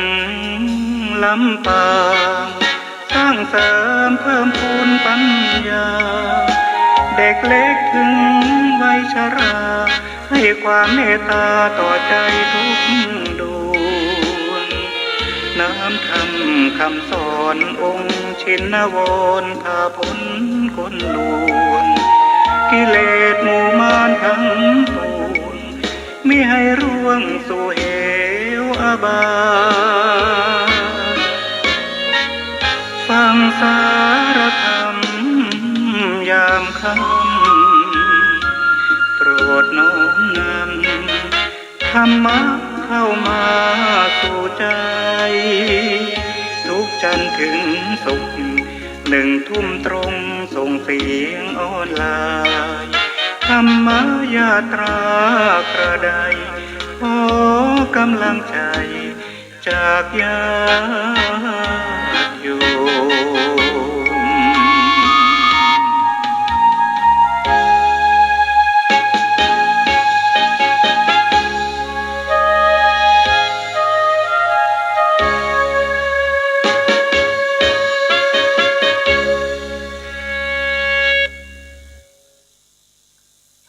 สวัสดีสวัสดีตอนค่ำย่ำสนธยายามแรงวันนี้สถานญาติโยมทั้งหลายพบกันวันนี้เป็นวันอาทิตย์นะวันอาทิตย์ที่10อย่างแล้ว18แล้วกัน วันอาทิตย์ที่18เนาะเดือนกันยาสถานญาติโยมทั้งหลายวันนี้ก็จะเป็นรายการพิเศษเนาะบัดได้ปาสถาอีปอยอีแม่ไหว้พระสวดมนต์นะถ้าเป็นวันจันทร์ถึงวันศุกร์ก็จะปากันไหว้พระสวดมนต์วันอาทิตย์จริงๆแล้วจะเป็นรายการพิเศษมีแขกรับเชิญมาร่วมรายการโดยแต่เนื่องจากว่าวันนี้ติดต่อแขกรับเชิญแล้วเป็นบอกว่าเอาเป็นวัน วันศุกร์ก็แล้วกัน ผมมีเวลาที่จะออกอากาศวันศุกร์แล้ววันนี้ก็คือท่านมหาออกไปคนเดียวก่อนเนอะอีนะท่านพระครูวิจารณ์พัฒนกิจเนาะท่านพระครูวิจารณ์พัฒนกิจเจ้าคณะอำเภอศพปราบหลวงพ่อมาได้เข้ารายการโดยวันอื่นๆก็เดียวจะหาโอกาสเรียนเชิญแขกรับเชิญก็คือครูบาอาจารย์ในกลุ่มที่เผยแพร่ด้วยกันที่บ่มีโอกาสได้จัดรายการตามเวลาปกติผังรายการที่ออกไปนั่นเนาะจะมาเข้ารายการด้วยอาตมาในชั่วโมงของอาตมาวันจันทร์อังคารพุธพฤหัสศุกร์เนี่ยวันจันทร์อังคารแล้วก็พฤหัสศุกร์เสาร์อาทิตย์อาจจะเป็นเสาร์อาทิตย์นี่ก็จะนิมนต์เสาร์รูปหนึ่งอาทิตย์รูปหนึ่งศรัทธาญาติโยมตอนนี้ได้ออกอากาศไปทางคลื่นสีขาวเพื่อชาวประชาชนซึ่งท่านพระครูอภิวัฒนวิกรมได้เมตตารับสัญญาณออกอากาศไปในเครือข่ายคลื่นสีขาวเพื่อชาวประชาชนเชียงใหม่เชียงรายพะเยาแพร่น่านลำพูนเนาะหลายพื้นที่ด้วยกันที่ได้รับสัญญาณพร้อมกับศรัทธาญาติโยมอีพ่ออีแม่ต่างลำปางของเฮาศรัทธาญาติโยมในช่วงชั่วโมงต้นนั้นได้อูจาถึงการศึกษาของพระภิกษุสงฆ์องค์สามเณรและคุณูปการที่ตั้งเครือข่ายพระเผยแผ่พระพุทธศาสนาจังหวัดลำปางได้ร่วมมือกับทางวิทยาลัยสงฆ์นครลำปางสถานีวิทยุวิทยาลัยสงฆ์ในการจัดครูบาอาจารย์มาออกอากาศร่วมกันได้เผยแผ่พระธรรมคำสั่งสอนร่วมกันซึ่งอาตมาก็อีพ่ออีแม่ต่างลำกับครูบาอาจารย์ผู้ศึกปางของเฮาจะถึงการศึกษาของพระภิกษุสงฆ์องค์สามเณรและคุณูปการที่ตั้งเครือข่ายพระเผยแผ่พระพุทธศาสนาจังหวัดลำปางได้ร่วมมือกับทางวิทยาลัยสงฆ์นครลำปางสถานีวิทยุวิทยาลัยสงฆ์ออกอากาศร่วมกันได้เผยแผ่พระธรรมคำสั่งสอนร่วมกันซึ่งอาตมาก็ในนามของผู้ประสานงานกับครูบาอาจารย์รู้สึกเป็นเกียรติที่ได้ร่วมงานกับครูบาอาจารย์พระเผยแผ่พระมหาเถระของจังหวัดลำปางโดยเฉพาะอย่างยิ่งได้รับใจสถาบันอันเป็นที่รักของอาตมาก็คือมจร.มหาวิทยาลัยสงฆ์นครลำปางอาตมาเป็นศิษย์เก่ามจร.ที่เป็นศิษย์ที่เรียนบ่จบสถาเป็นเรียน3 ปีตัวเก่าเรียนปีเดียวเนื่องจากว่าเรียนวันเสาร์อาทิตย์เนี่ยวันเสาร์วันอาทิตย์ก็มีงานติ๊กๆเดี๋ยวก็ประชุมโน่นประชุมนี้ตอนนั้นเป็นสท.อยู่นะเป็นสท.เป็นฆราวาสเป็นสมาชิกสภาเทศบาลตำบลเมืองปานวันเสาร์ก็ไปหันไปนี่ทำงานภาคประชาชนเก่งใจครูบาอาจารย์และเพื่อนร่วมชั้นเรียนที่เขาเรียนบัดเต็มเม็ดเต็มหน่วยนะเหมือนกับเป็นขาฝากของเพื่อนฝูงต้องคอยให้เพื่อนฝูงเนี่ยนั่นเนี่ยนี่คือตลอดก็เลยพิจารณาตัวเองแล้วไปออกจากการเป็นนักศึกษาแต่ยังมีความฮักและห่วงใยกับกลุ่มเพื่อนฝูงเพื่อนจบก็แสดงความยินดีด้วยเพื่อนแต่บ่ได้ไปฮับด้วยเพื่อนจากนั้นมาก็บ่ได้ขวนขวายที่จะไปเรียนต่อเนาะมาบวชครั้งนี้ก็คิดว่าจะทำงานอย่างเดียวละสถาบ่มีเวลาไปเรียนต่อให้มั้งถ้าไปเรียนก็มันก็จะต้องมีเวลากับการเรียนต้องทุ่มเทอาตมาคิดว่าพอละนะความรู้ที่มีนี่ก็พอใช้งานได้แล้วก็เลยไปเรียนแต่จะช่วยสนองงานของครูบาอาจารย์ในมจร.เปิ้นมีการมีงานก็จะช่วยเปิ้นอย่างเงี้ยสถานะก็เอากายเอาใจช่วยลูกศิษย์ลูกหาคนที่เปิ้นห้ำเรียนอยู่ดีกว่าตัวเก่าบ่ได้เรียนจังมันเถอะส่งลูกศิษย์จบป.โทป.เอกเขาจะได้มาสอนเขาจะมาช่วยงานเขาเนาะเขาบ่เรียนมันเนาะมีเพื่อนคนหนึ่งบอกว่าท่านมหาบ่ต้องเรียนไม่เศร้าล้ำคุ้มแล้วไม่เศร้าล้ำคุ้มเลยบ่ต้องเรียนก็บ่เรียนมันเนาะเอาแล้วศรัทธาญาติโยมในชั่วโมงที่2นี้ก็จะขออูจาถึงเรื่องที่ค้างไว้วันก่อนเนาะวันก่อนอาตมาได้อูจาถึงเรื่องของพระสัมมาสัมพุทธเจ้าที่พระองค์เนาะคือในภัททกัปต่างๆเนี้ยบัจจัยว่ามีพระพุทธเจ้ามีกัปต่างๆนั้นบางครั้งช่วงเว้นว่างจากพระพุทธเจ้าก็มีเพิ่นเรียกว่าศูนย์กัปเป็นกัปที่ศูนย์เปล่าบ่มีมรรคมีผลบ่มีพระธรรมคำสั่งสอนของผู้รู้หรือว่าพระพุทธเจ้า บังกัปนี่เป็นอสุญญกัปก็คือกัปที่บ่สูญเปล่ามีพระพุทธเจ้าบังเกิดขึ้นมาอย่างกัปของเฮานี่เรียกว่าภัทรกัปเป็นกัปที่มีพระพุทธเจ้าถึง5 รูป 5 องค์เนาะ5 รูป 5 องค์พระพุทธเจ้าโคตมะของเฮานี่เป็นองค์ที่4องค์ที่5ที่จะถึงก็คือพระศรีอริยเมตไตรแล้ววันก่อนนั้นอาตมาวันศุกร์ก็อย่างเนาะอาตมาได้จากถึงเรื่องของการปฐมเหตุปฐม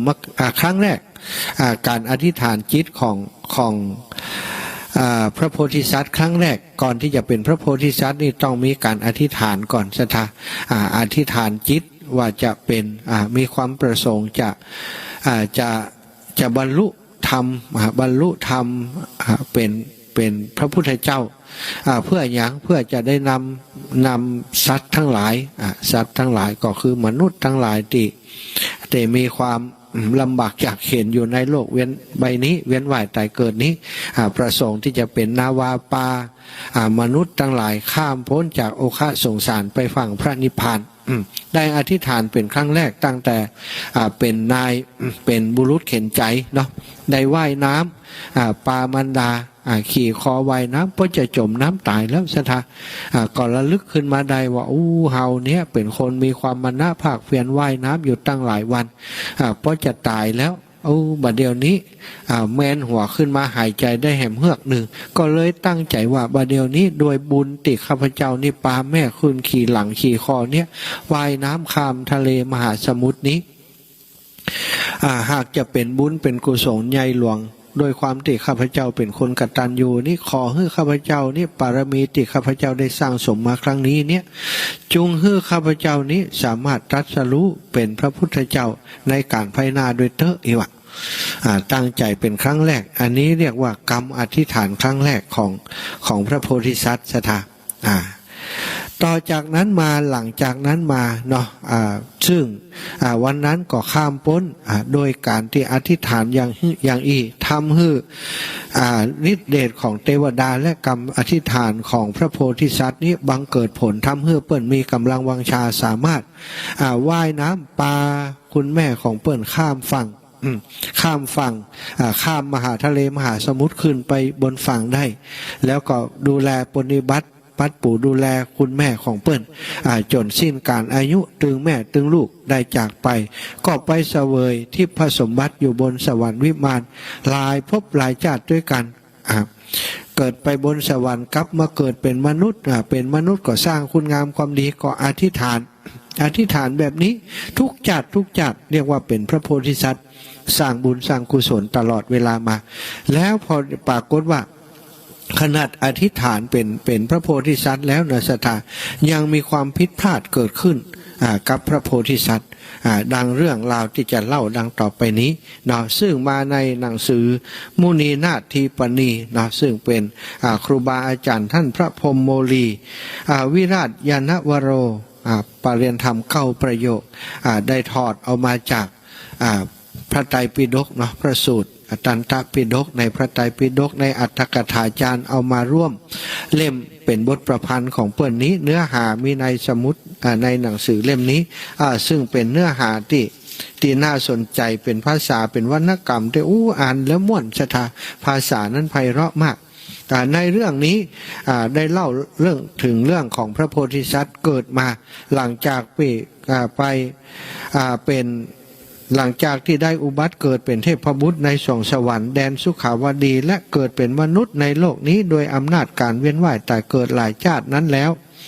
ต่อมาการละครั้งหนึ่งพระโพธิสัตว์นี้ได้เกิดมาในตระกูลของช่างทองนะเป็นช่างทองที่มีศิริรูปเลิศงามบุรุษเพศที่งดงามนักหนาเป็นคนรูปหล่อเนาะถ้าบอกก่อนนี่ก็สรพงษ์ชาตรี สมบัติเมธานีสรพงษ์ชาตรีประมาณนั้นจะได้เป็นผู้มีรูปร่างงดงามรูปหล่อเจริญวัยใหญ่กล้าขึ้นมาก็มีอาชีพเป็นช่างทองมีความชำนาญสืบสายตระกูลของตนวันหนึ่งก็มีเศรษฐีมาว่าจ้างให้ช่างทองคนนี้เนื่องจากว่าเขาเป็นช่างทองเป็นช่างทองที่สืบ วิชาช่างจากวงตระกูลจากคุณป่อของเปิ้นมาบัดเดี๋ยวนี้ได้มาใหญ่นากาบาลเป็นช่างทองด้วยตัวเองแล้วก็มีเศรษฐีท่านหนึ่งจะจัดงานวิวาหมงคลวิวาพิธีวิวาหมงคลให้กับลูกสาวที่คฤหาสน์ของตัวเองหั่นก็ได้ไปถามช่างทองว่าบัดเดี๋ยวนี้ถ้าหากท่านนี่หั่นเพียงมือและเท้าของคนเนี่ยท่านสามารถจะแปลงเครื่องประดับให้ได้ก่อนโดยความที่ช่างทองคนนี้เป็นผู้ชำนาญในการทำทองเป็นอย่างยิ่งก็ได้ตอบกับเศรษฐีนั้นไปว่าเฮาสามารถทำได้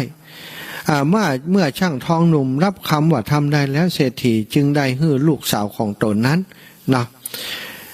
ยื่นมือและเท้าแสดงให้ปรากฏช่างทองหนุ่มคนนั้นเมื่อสังเกตกำหนดบาทเท้าหัตถวาทะของงานไม่ยิงคนที่ยื่นมือมานั้นแล้วก็ได้เห็นหันขนาดหันห่างๆเนาะบ่ได้หันใกล้แต่ประกันได้โอ้มืออย่างมางามแต่งามว่า ยื่นตีนออกมาก็อย่างมางามแต่งามว่าแสดงว่าไม่ยิงคนนี้ต้องเป็นคนงามแน่เลยเนาะช่างทองก็จินตนาการไปว่าไม่ยิงคนนี้ต้องงามแต่ก็บ่ได้สนใจอย่างนักกว่านั้นแล้วก็ทำหน้าที่ในการทำทองเครื่องประดับคือกับธิดาของเศรษฐีคนนี้เนาะธิดาของเศรษฐีคนนี้ก็มีความแปลกใจว่าจะใดป่อของเฮาเนี่ยป่อเศรษฐีอีป่อเนี่ยถึงบ่ยอมให้ช่างทองได้หันตัวเฮาเต็มแล้วก็ทำเครื่องประดับให้เฮาแปลกใจว่าจะได้ความจริงที่ช่างทองช่างเศรษฐีนั้นเปิ้นบ่ยอมเปิ้นให้ลูกสาวของเปิ้นอยู่ตังในปุ้นเนี่ยบ่ให้หันช่างทองเพราะว่าเปิ้นกลัวว่าลูกสาวของเปิ้นถ้าหันช่างทองแล้วนั้นจะเกิดจิตใจปฏิพัทธ์หรือว่าฮักชอบช่างทองขึ้นอาจจะเป็นได้สตาเพราะอย่างเพราะว่าช่างทองนี้อย่างที่ว่าตะกี้นะกะมันรูปรอน่ะมันรูปรอรูปงามนี่ถ้าเกิดลูกสาวเขาหันนะเศรษฐีถ้าจะขึ้นถ้าลูกสาวเขาหันดีบดีก็จะฮักมันนะดีบดีก็อาจจะบัดแต่งงานกับคนที่ชอบหามาฮื้ออ่ะกว่าอย่างอีเพราะช่างทองนี่รูปรอขนาดนักนะสตาเนาะซึ่งเมื่อลูกสาวของเศรษฐีได้กึดอย่างก็ลักแอบพอขณะที่ช่างทองกำลังทำทองอยู่เนี่ยลูกสาวของเศรษฐีก็เอาตาลอดปองพอชะตาโอ้มีปองอยู่ฮะเนาะบ้านเศรษฐีเป็นว่ามีปองเห็นเอาตาลอดปองพอโอ้เป็นว่าช่างทองนี่อย่างมันรอแต่เราว่าเวลาเปิ้นทำทองมันจะต้องมีแสงเนาะชะตาเนาะมีไฟมีแสงที่ทำให้หั่นทองนะเวลาเครื่องประดับนี่มันละเอียดด้วยมันจะต้องมีแสงเพียงพอนะแสงที่ส่องไปบนใบหน้าของช่างทองคนนี้โอ้มันพอหันปุ๊บนั้นที่ดาของเศรษฐีนี้ก็เกิดจิตใจปฏิพัทธ์ฮักขึ้นมาโดยอำนาจของราคะปริศนาที่เกิดขึ้นมาในจิตในใจมันเกิดความฮักขึ้นมาท่วมท้นหัวใจบัดจังแยะจะใดก็เลยเขียนจดหมายจดหมายน้อยพันนาว่าปัจจัยคนนี้หล่อจะใดนางก็บอกว่าอยากจะนัดช่างทองไปพบปะกันที่หลังบ้านบอกจุดนัดพบเหี่ยแล้วคืนนี้เวลาต่ออีเนอะคือท่านไปรอดิฉันเตียต้นไม้หลังบ้านท่านคือท่านขึ้นไปลบอยู่บนกระไม้ฮันเนอะบนคาคกเดินง่าไม้ฮันนั้นเป็นมีที่นั่งสบายอยู่ท่านขึ้นไปลบอยู่ตรงนั้นก่อนตัวดิฉันนี้ตัวข้าเจ้านี้ถ้าได้เวลาพ่อแม่รับแล้วจะออกมาหาท่านวะนัดกันตอนกลางคืนใช่ไหมช่างทองคนนี้แล้วก็จงจดหมายไปตีหน้าช่างทองช่างพ่อสาวส่งสารมาอย่างสารแห่งความรักเพราะเนื้อความตั้งไหนได้หู้แล้วก็มีความหู้ซึกเกิดอารมณ์เกิดความหู้ซึกวูบวาบขึ้นมาในจิตในใจทันทีในเนื้อความนั้นได้พรรณนาว่าปัจจัยหล่อเนาะอยากจะพบปะอยากจะนัดพบอยากจะได้คุยกันสักกรรมเอก นายช่างทองคนนี้เป็นบ่าวอยู่ลูกชะตาพ่อสาวส่งสารมาอย่างอันสารแห่งความรักมาอย่างอันก็เกิดความกระชุ่มกระชวยขึ้นมาในจิตในใจเหมือนกับเกิดความฮักขึ้นมาในใจนั่นเองชะตาเมื่อเป็นอย่างนั้นช่างทองนี้หลังจากทำทองเสร็จเรียบร้อยทำหน้าที่วันแรกเสร็จเรียบร้อยก็กลับไปที่บ้านฝั่งอาบน้ำอาบท่ากินข้าวกินปลาเรียบร้อยกะไปในจุดที่อันลูกสาวเศรษฐีนัดพบก็ขึ้นไปอยู่บนคาคบไม้หันรอตะวันค่ำลงก็เอ็นหลังนอนรอชะทา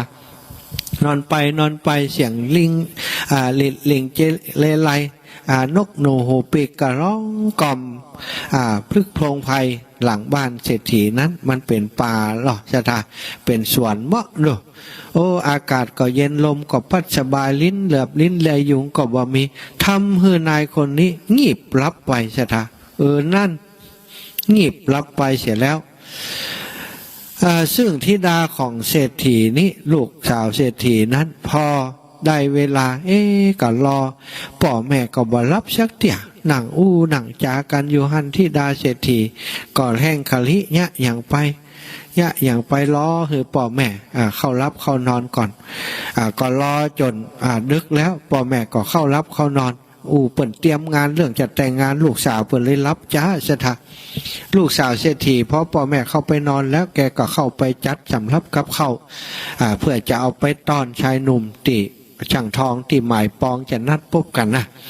ไปเอากับข้าวกับป่าใส่ปิ่นโตเรียบร้อยก็แอบออกไปในจุดที่นัดพบกัน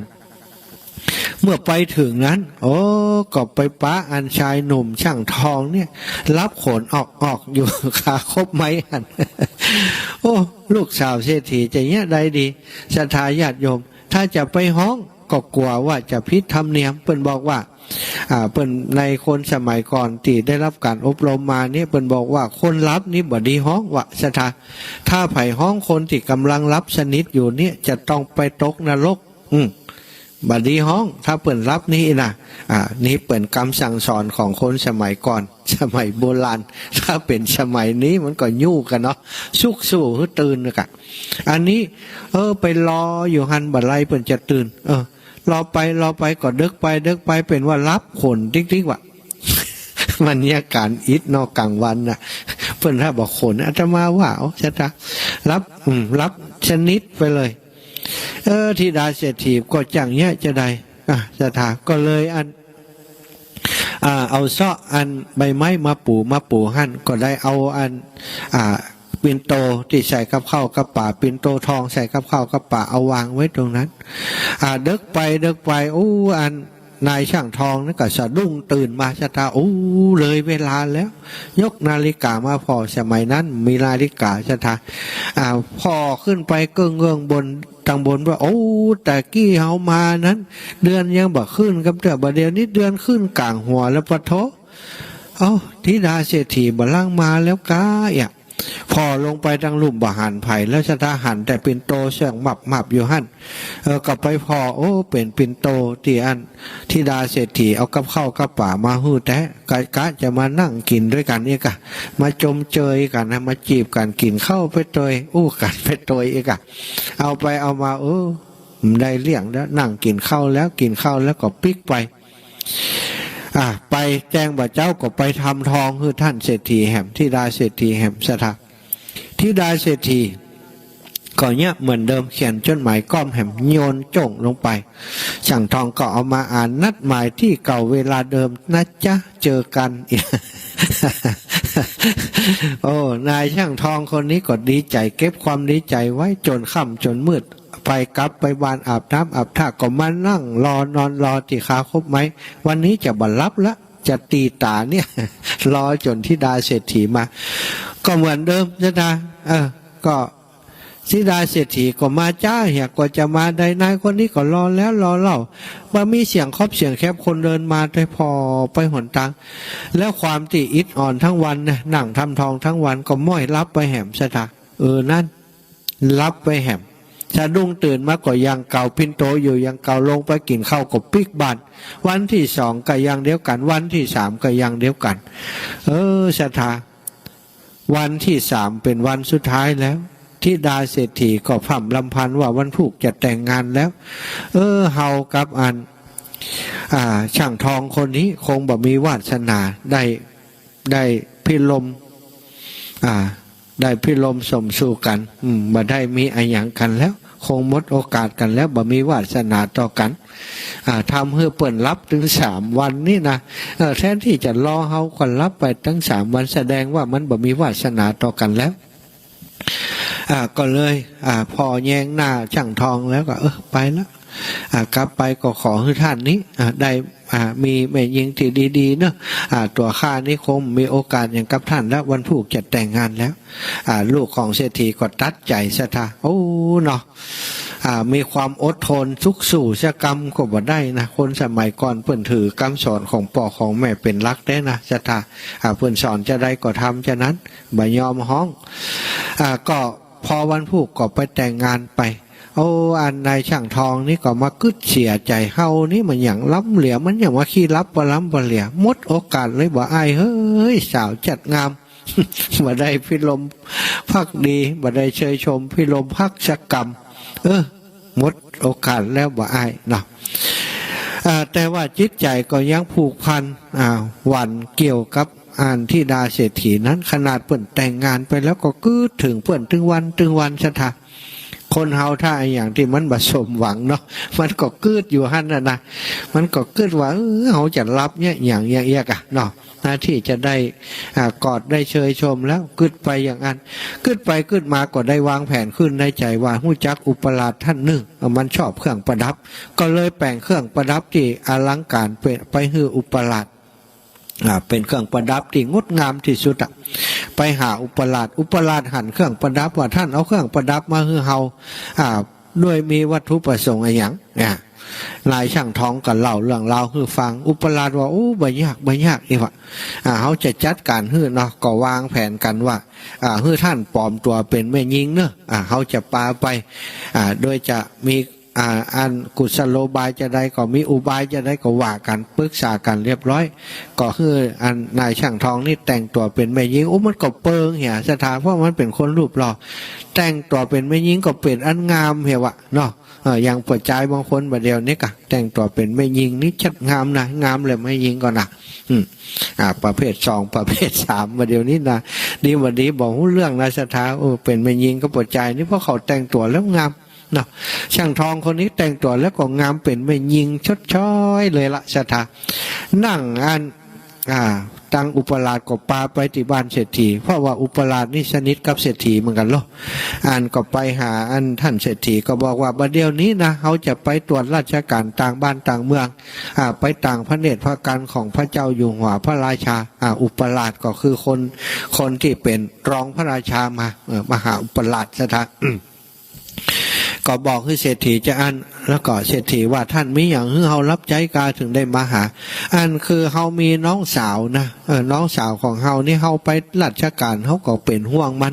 จะมอบเพื่อไผ่ดูแลก็บ่ไว้ใจเฮาไว้ใจท่านได้ข่าวว่าท่านเนี่ยมีลูกสาวก็เลยเอามาฝากจะให้เป็นเพื่อนลูกสาวท่านถ้าบ่ได้ก็หายายลูกสาวเขามันแต่งงานไปแล้วนะมันมีผัวแล้ว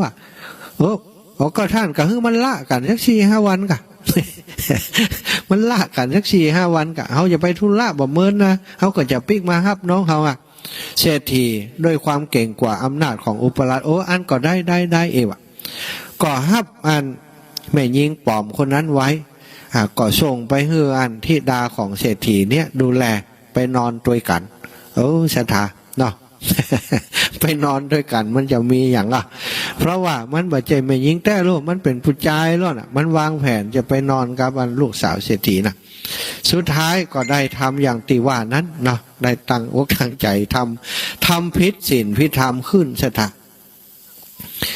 ทำพิษศีลพิธรรมขึ้นทำให้พิษศีลทางลูกช่างทองนี่ก็ได้ทำบดีเนาะเป็นเรียกว่ากาเมสุมิจฉาจารกับไม่ยิงติมีกู้แล้วได้ลักลอบไม่อย่างกระเปิดปรากฏว่าโดยผลกรรมอันนี้สถาญาติโยมทำให้ที่ ช่างทองคนนี้เนาะช่างทองคนนี้ได้หลังจากได้เสียชีวิตไปแล้วเนาะก็ได้ไปตกนรกมกใหม่อยู่ในนรกนะสถานเนี่ยที่พระพุทธองค์เปิ่นทรงเล่าให้ฟังนั้นบัดใจว่า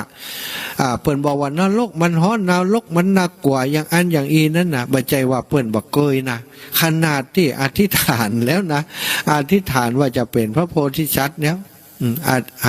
จะตรัสรู้เป็นพระพุทธเจ้าแล้วยังมีโอกาสพลาดพลั้งโอกาสพลาดพลั้งครั้งหนึ่งนั้นทำให้พระองค์ทำให้อันพระโพธิสัตว์เนี่ยที่เกิดมาเป็นในเป็นช่างทองนั้นได้ไปตกมรณะแห่มเมินนานนะไปเมินไปนานเลยทีเดียวเนาะในเรื่องเพิ่นก็บอกว่าไปตกว่าหน่อพุทธังกูลตั้งแต่วันนั้นเป็นต้นมามนุษย์หนุ่มช่างทองก็ได้อยู่ร่วมพิลม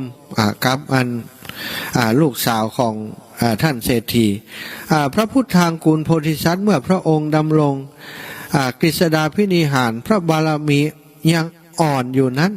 ถูกเพลิงราคะกิเลสเบียดเบียนบิทาบังเกิดขึ้นมาแล้วและบ่อาจระงับไว้ใดจึงเป็นไปตามอำนาจของราคะกิเลสประกอบปรทานโทษล่วงเกินภรรยาของผู้อื่นโดยกายสุทุจริตเช่นนี้ขั้นดับขันสิ้นชีวิตไปแล้วครั้งนั้นแล้วก็ต้องสืบปฏิสนธิไปบังเกิดในนรกมกใหม่ต้องได้รับทุกขเวทนาถึงสาหัสเป็นหลายครั้งหลายหนเวียนวนอยู่ในภูมิอันต่ำจ้านานนักหนานับเป็นเวลาถึง14มหากัปสถาปโทได้รับทุกขเวทนา14มหากัปโดยเหตุนี้สมเด็จพระชินสีห์บรมโลกุตราจารย์ขั้นใดสำเร็จปรมาภิเษกสัมโพธิญาณแล้วจึงทรงพระมหากรุณาตรัสพระธรรมเทศนาสั่งสอนพวกเขาชาวพุทธถ้าบริษัทว่าสัตว์ทั้งหลายในโลกสันนิวาสนี้ย่อมได้เสวยทุกขเวทนาแสนสาหัสในอบายภูมิทั้งสี่คือเป็นสัตว์นรกในนิริยภูมิเป็นต้นเพราะความกระวนกระวายเดือดร้อนด้วยอำนาจราคะกิเลสสัตว์ที่บ่ฮู้พระสัทธรรมย่อมถึงความก่อเกิดเป็นร่างกายเที่ยวเวียนว่ายอยู่ในโอคะสงสารเจริญภพเจริญชาติมากมายแม้จะนับด้วยหลายล้านหลายโกฏอสงไขยนั้นก็หานับบ่ได้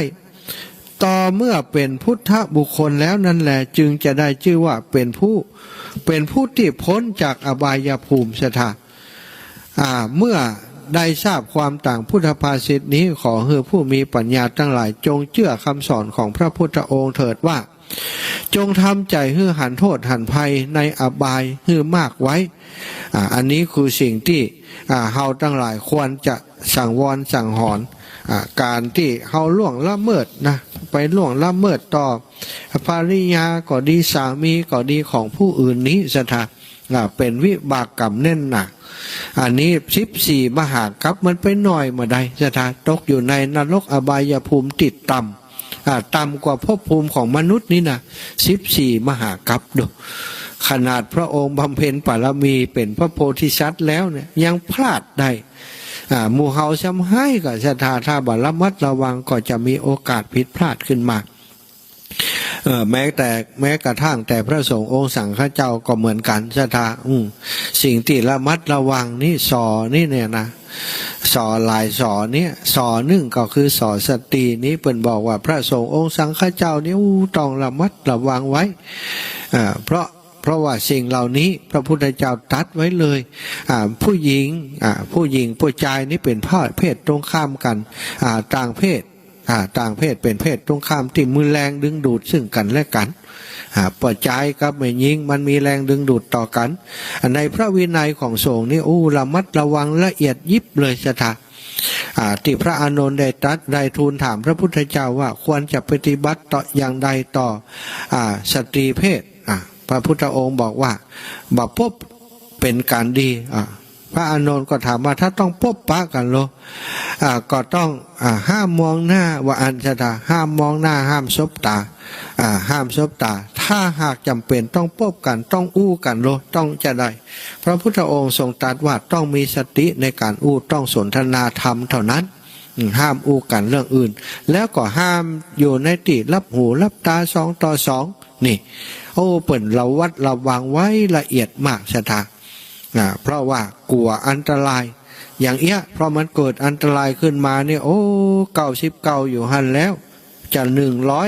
100 กลายเป็น99เจสิไปเหียก็มีกันนักกันหลายต้องระมัดระวังตึงเปิ้นตึงตัวสถา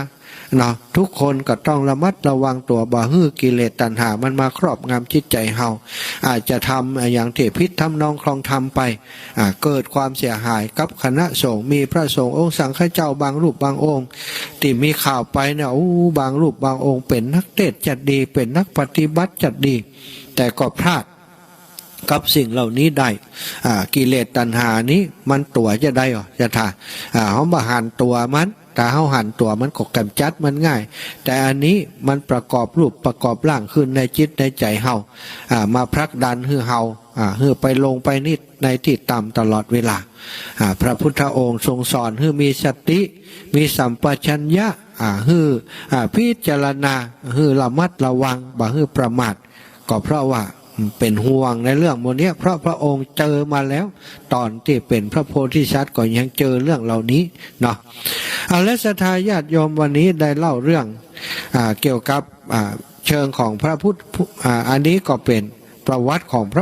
ะพุทธองค์ตอนที่เป็นพระโพธิสัตว์แล้วได้เวลาที่จะมาแบ่งปันให้ศรัทธาญาติโยมได้โทรมาเนาะโทรมามาจากการโทรมาให้กำลังใจกันทักทายกันเนาะปานกันคนน้อยโทรมาคนละเล็กละน้อยเนาะ0808844173เนาะ0808844173อยากจะอู้เมินแต่บางครั้งบางทีกำลังอู้กับคนนี้คนนั้นกับมารอสายอยู่ตุ๊ดอย่างก็เก่งอกเก่งใจกันเนาะก็ปันกันคนน้อยได้ตักได้ถามได้แสดงความคิดเห็นกันคนเล็กคนน้อยก็แสดงความคิดเห็นเนอะตามน้ำตามธรรมที่เล่าไปก็ได้หรือว่าจะฮื้อกำลังใจแจ้งผลการรับฟังจะได้ก็เอาแต่ตามใจศรัทธาญาติโยมเนอะอันนี้เป็นเบอร์ใหม่เอาจากตั้งใด7512ฮัลโหลเจ้าพระอาจารย์เจ้าจากตั้งใด7512นี่เบอร์ใหม่ก็ว่าเบอร์เก่าเบอร์ใหม่เจ้าจากไหนอีแม่โทรมาเป็นครั้งแรกกาเจ้ามาจากแม่บัวพัดแก้วตาเจ้าแม่บัวผัดแก้วตาบัวพัดแก้วตาเนาะอีแม่อยู่บ้านไหนอยู่บ้านตุงเกียนเจ้าตุงเกียนฟังก็แหละขอบคุณอีแม่เนอะตุงเกียนทั้งชัดฟังก็เนาะขอบคุณถ้าบัดโทรมาก็บอกฮู้นะอีแม่ขอบคุณบ้านทุ่งเกียนก็อยู่ตลาดท่านเลยกะอยู่ในบ้านเจ้าในหมู่บ้านทุ่งเกียนเนาะแม่เนาะสาธุขอบคุณอีแม่เนอะสาธุอีแม่วันนี้มีเบอร์ใหม่หลายคนเฮ้ยแม่8845ก็มาเฮ้ยจากไหนอีแม่เจ้าแม่จากไหนแม่สีจันทร์บ้านให้ส้มตำบลเจดีย์หลวงก็ไม่สวยเจ้าแม่สีจันทร์ห้วยส้มกะเจ้าห้วยส้มเจดีย์หลวงเวียงปะเป้าเนาะห้วยแม่สวยเจ้าแม่สวยจ้ะอำเภอแม่สวยเขาไปจัดมันเลยนี่หน้าเก่าได้หันหน้ากันตรงแนวนะเดี๋ยวจะโทรหาแม่ถ้าเขาไปพุ่นเนอะเขาจังไปบ้านท่าก้อบ้านแม่ต่ำแม่ตาเองแม่นะถ้ามาตั้งแม่สวยมาตั้งให้ส้มให้ตำบลเจดีย์หลวงน่ะเขาจะโทรหาแม่เนอะดีขอบคุณแม่เนอะขอบคุณสาธุแม่เป็นน้องแม่สวยรู้จักกันหลายกาเป็นน้องแม่สวยเจริญปอนแม่ฟองจานแม่ฟองจานนี่แม่ปิดวิทยุก่อนเลยแม่เจ้าวันนี้เจ้าสาธุแม่ฟองจานจะโตเด้อเจ้าขอบคุณฟังตลอดเด้อดีกาเดี๋ยวฟังต่อแหมท่านอาจารย์ดร.มหาบุญวิทย์นั่นขออย่างก็อาจารย์ จัดปั่นแก้วอะอย่างนั้นนะเป็นแกนอู้เข้ามาหนา โอ้น่ะกะแกนอู้นาจันฝันแก้วนี่เก่งนะดังนะว่าเดี๋ยวนี้ แต่มันนั่นโทรประกันหนักที่มัน สาธุอีแม่ขอบคุณแม่เนอะสาธุขอบคุณเจ้าขอบคุณอีแม่เจริญปอนแม่สายทองบ้านห้องละปูนก็ว่าเจ้านะฟังเรื่องดีกับฝนตกฟ้ามันมาฮ้อวันนี้เจ้าอีแม่วันนี้มีอย่างมาฝากกว่าจ้าไปทำบุญวันนี้ประจันคัดสลากเจ้าดีแล้วอนุโมทนาบุญด้วยอีแม่เนอะการทำบุญเหรอท่านหานอเจ้าแม่กุศลผลบุญเหมือนได้ลบลี้จะห่มปกเก้าทุกคนน่ะก็เป็นเกินไกลฟ้ามหากุศลเป็นสะเพายนขี่ข้ามน้ำกว้างบุญกิจบุญการที่เราได้สร้างปิดตรงลำจางจองจักเพื่อจบโจมแดนอันตรคัดที่พระพุทธเจ้าบอกไปจะเปลี่ยนเขาทิพน้ำทิพปัจจัยที่ตัวเอาไปจ้านี้นะชาติหน้าเป็นหอวิมานรออยู่ท่าตามปรารถนาขึ้นไว้ป่าตุหลวงมันจังไก่น้ำตื้นเหมือนป่าน้อยจิวไฮตัวใหญ่แต้บ่แป้น้ำไหลจังหกผูกสายตาคอยทะเลาะได้หันได้หูได้อู้ได้เขียนได้ห้ำได้เห็นวิชาเอกแอ้งได้ไซปัญญาผ่าฝันสรรสร้างให้กินตามตังมนุษย์บ่ก้องให้กินเธอศีลพระพุทธจริตสู้ชีรีจงจวนยักไรจงรักในศักดิ์ศรีหวังทำความดีสื่อว่าวันหน้าสื่อไปวันไปหน้าจ้าสาธุขอบคุณแม่เนอะให้กำลังใจนะจ้ากำลังใจเจ้าสาธุเจ้าสาธุเจริญปอนโยมแม่สุดแก้วบาดได้ยินเสียงอีแม่เหมือนนะจ้าได้ทุกเที่ยวศิลปรสิทธิ์มาห้องละปุนนะจ้าแม่ฟังอยู่เด้อธรรมะเมื่อค่ำยามแรงนี่โทษเข้าอกเข้าใจดีเด้อเจ้าขอบคุณกำลังใจชัดเจนดีเด้อเจ้า98.75ว่าโทษจอนดักนี่นะชัดเจนนี่ไปเลยเด้อเจ้าสาธุขอบคุณจ้าไปจ้าเด้อสาธุเจ้าเสียงดังฟังชัดเจริญปอนแม่แสงล่าเจ้าแม่เจ้าฟังตอนแรกอะเด้อขอบคุณแม่แสงลานเนอะบ้านวังเจริญกันท่านได้สั่งได้สอน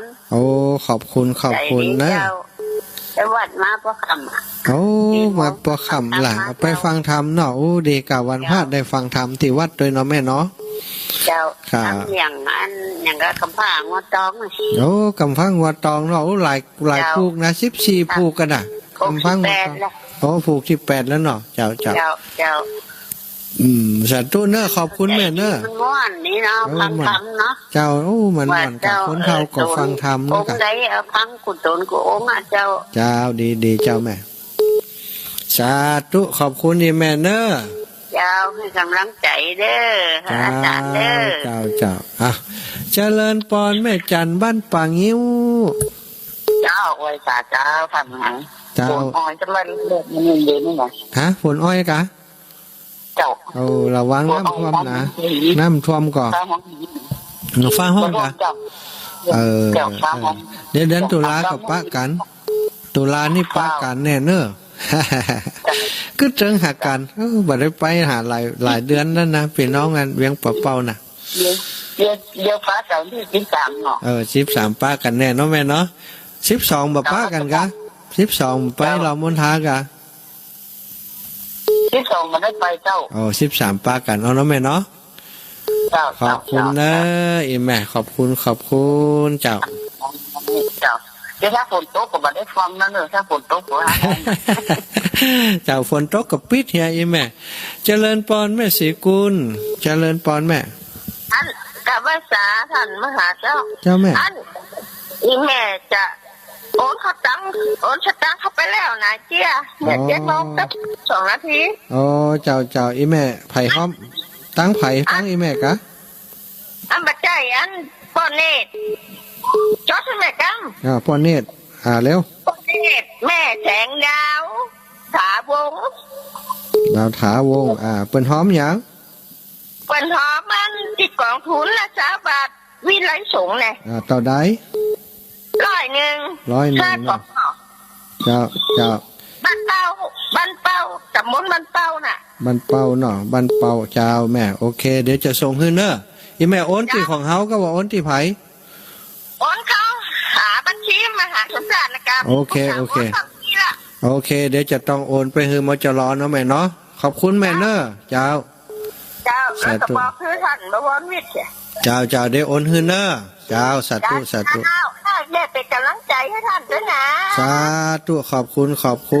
เอ้ากำลังใจให้กันและกันเนาะขอบคุณนี่แม่ยายแม่ย่าปุ้นน่ะดอยสะเก็ตเนี่ย2 รอบแล้วติดแล้วแม่ย่าอู้เลย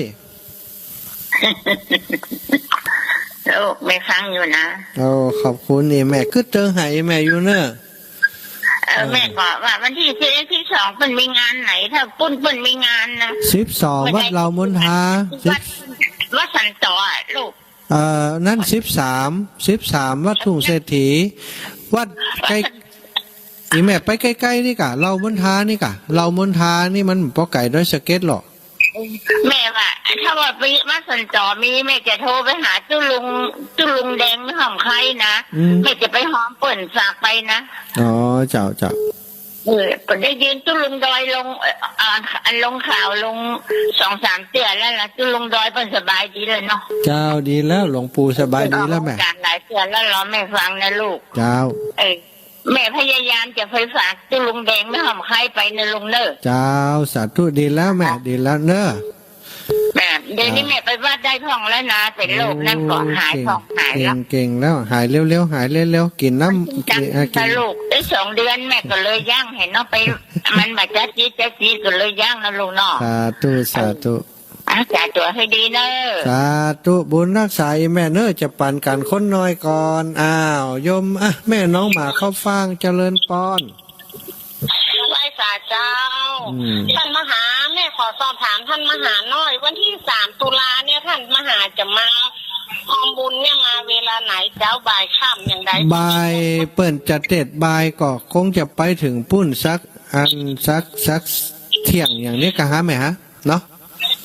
เพราะ เปิ้น ว่ามีญาติโยมเพิ่นถามเพิ่นว่าเพิ่นอยากให้มาฟังเพิ่นว่าโอ้ถ้าอันบ่ฮู้เวลาที่เขาจะไปฟังเพิ่นได้อย่างไรก็ว่ากะเดียวกันเนาะถ้ามีบุญวาสนาจะเพิ่นจัดรายการจะโทรเข้าไปหาคงได้ฟัง เดี๋ยวจะให้อาจารย์นิพนธ์โทรเข้ามาเนาะให้อาจารย์นิพนธ์แจ้งท่านอาจารย์นิพนธ์ถ้าฟังอยู่โทรมาหาหน่อย สำนักสงฆ์ฮอมบุญ เป็นนั่งอยู่หน้าวิทยุเนี่ยแม่ฟังรอกดอยู่พอมือแบนแล้วอ่ะมันแบบติดมันกำลังมาติดเนี่ย มือแป๊บเดี๋ยวป้ากันแน่นอนเนอะวันที่3เนาะสำนักสงฆ์ฮอมบุญไปถึงเจ้าก็ได้10 โมงก็ไปถึงเพื่อไปฉันเพลโดยพุ่นกันแล้วกันนี่แม่ เจ้า สาธุนะสาธุบอกศรัทธาเลยสาธุสำนักสงฆ์ฮอมบุญของท่านอาจารย์นิพนธ์เปิ่นนิมนต์ไปเทศไอ้อย่างบ่ฮู้นี่ เทศทำเมียงก็ว่าทำไทยก็บอกไปพบปะบ่ได้เนาะเอาละแม่ยายพรร้องวัวแดงสันกำแพงวัดเจ้าแม่เจ้า คนโต๊ะอ่ะ บัดตกยายตั้งพุ่นตกกะ ก็ชอบไปตอนเจ้านัดโต๊ะไป อ๋อดีแล้วอู้จุ่มเย็นดีกะจุ่มเย็นดี แล้วจังหวะมืออ่ะ โอ้ดีกะมากำกูดีแล้ว เปิ่นอยู่บ้านใหม่มันได้ห่วงอย่างกะยายพรบ้านใหม่นี่สัตว์ตู้ยายขอบคุณยายนะปั่นกันคนน้อยก็ไม่เลือนก่อนเนอะเดี๋ยวเวลาจะหมดละสัตว์ตู้ขอบคุณแม่ยายพรแม่เลือนแสนต่ออีแม่เจริญปอน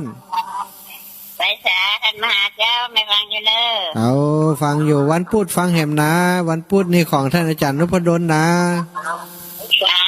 วันพุธท่านอาจารย์นพดลนะ วันพุธอาจารย์นพดลนะจ๊ะ น่ากะจำดีๆบอกกันนักๆพี่น้องวังเหนือฟังกันหลาย เจ้าเนื้อพระเนื้อมหาออกที่ไหน ๆออกติสุนทรมุนีลำปางเนี่ยกะ เอาที่สวนน้ำปางนั่นแหละ เจ้าแม่ เจ้า ขอบคุณแม่เนอะบุญรักษาเนอะ เจ้า เจ้าขอบคุณโยมแม่เรือนแสนต่อโยมแม่อ้วนสันกำแพงเจริญปอนแม่ยาอ้วน เจ้า จ้าขังอยู่เนาะโอ้สีเคยรับเห็นแล้ววะนี่ กินข้าวอิ่มจะรับเห็นแล้วก้า ฮะ กำลังจะนอนเจ้า โอ้นานแต้น่ะนะ พอ ฮะ ดีว่าจะผ่านพอดี โอ้เนี่ยเขาทายถูกเนี่ยนะเขาฟังเสียงอีแม่สีจะรับ วันรับเจ้า สาธุขอบคุณแม่เนอะบุญรักษาเจ้าแม่ ก็เป็นกำลังใจให้ท่าน จ้าขอบคุณขอบคุณเจริญปอนทุลุงท่านอาจารย์กิตพุทธอุทยานเชียงใหม่โอ้ติดยากจังเลย โอ้ติดยากเนาะ เป็นท้ายรายการแล้วนี่ โอ้ท้ายรายการแล้วครับ จะหมดเวลาแล้วครับทุลุง หมดแล้วด้วยล่ะครับ ครับผมขอบคุณมากครับขอบคุณเอาแล้วศรัทธาญาติโยมเวลาหมดเวลานะ วันนี้ก็ขอบคุณทุกเสียงทุกสายที่โทรเข้ามาให้กำลังใจตั้งแต่เจ้าแล้วเนาะโอ้โยมแม่สีทรบ้านป่าภัยบุญมานี่แหมเบอร์ก็แล้วกันนะนิดหน่อยเจริญปอนอีแม่ เจ้าแม่ก็ฟังอยู่ โอ้ดีแล้วสายสุดท้ายแล้วเนอะสายสุดท้าย แม่กดมือไปจากแป๊บเลยเลย แป๊บจังวันเถอะเนาะเกิดโทรศัพท์หมออี้จม ก็แม่ว่าโทรหาลูกเนี่ยมือไปจากแป๊บเลย สุขภาพแข็งแรงเนอะแม่เนอะดูแลตัวเองเนอะ เจ้า สาธุ แม่ก็ฟังมาม่าใครเครียดอ่ะ โอ้บุญรักษา อ่านลูกพี่สมัยไปก็อู้ถึงแม่ร้อนแต่ว่า โอ้ดีละเจ้าแม่เวลาลูกหมดแล้วเนอะแม่เนอะอายุวันโนสุขังพระลังศรัทธาญาติโยมทุกท่านทุกคนเนอะ เจ้ายันคือศัตรู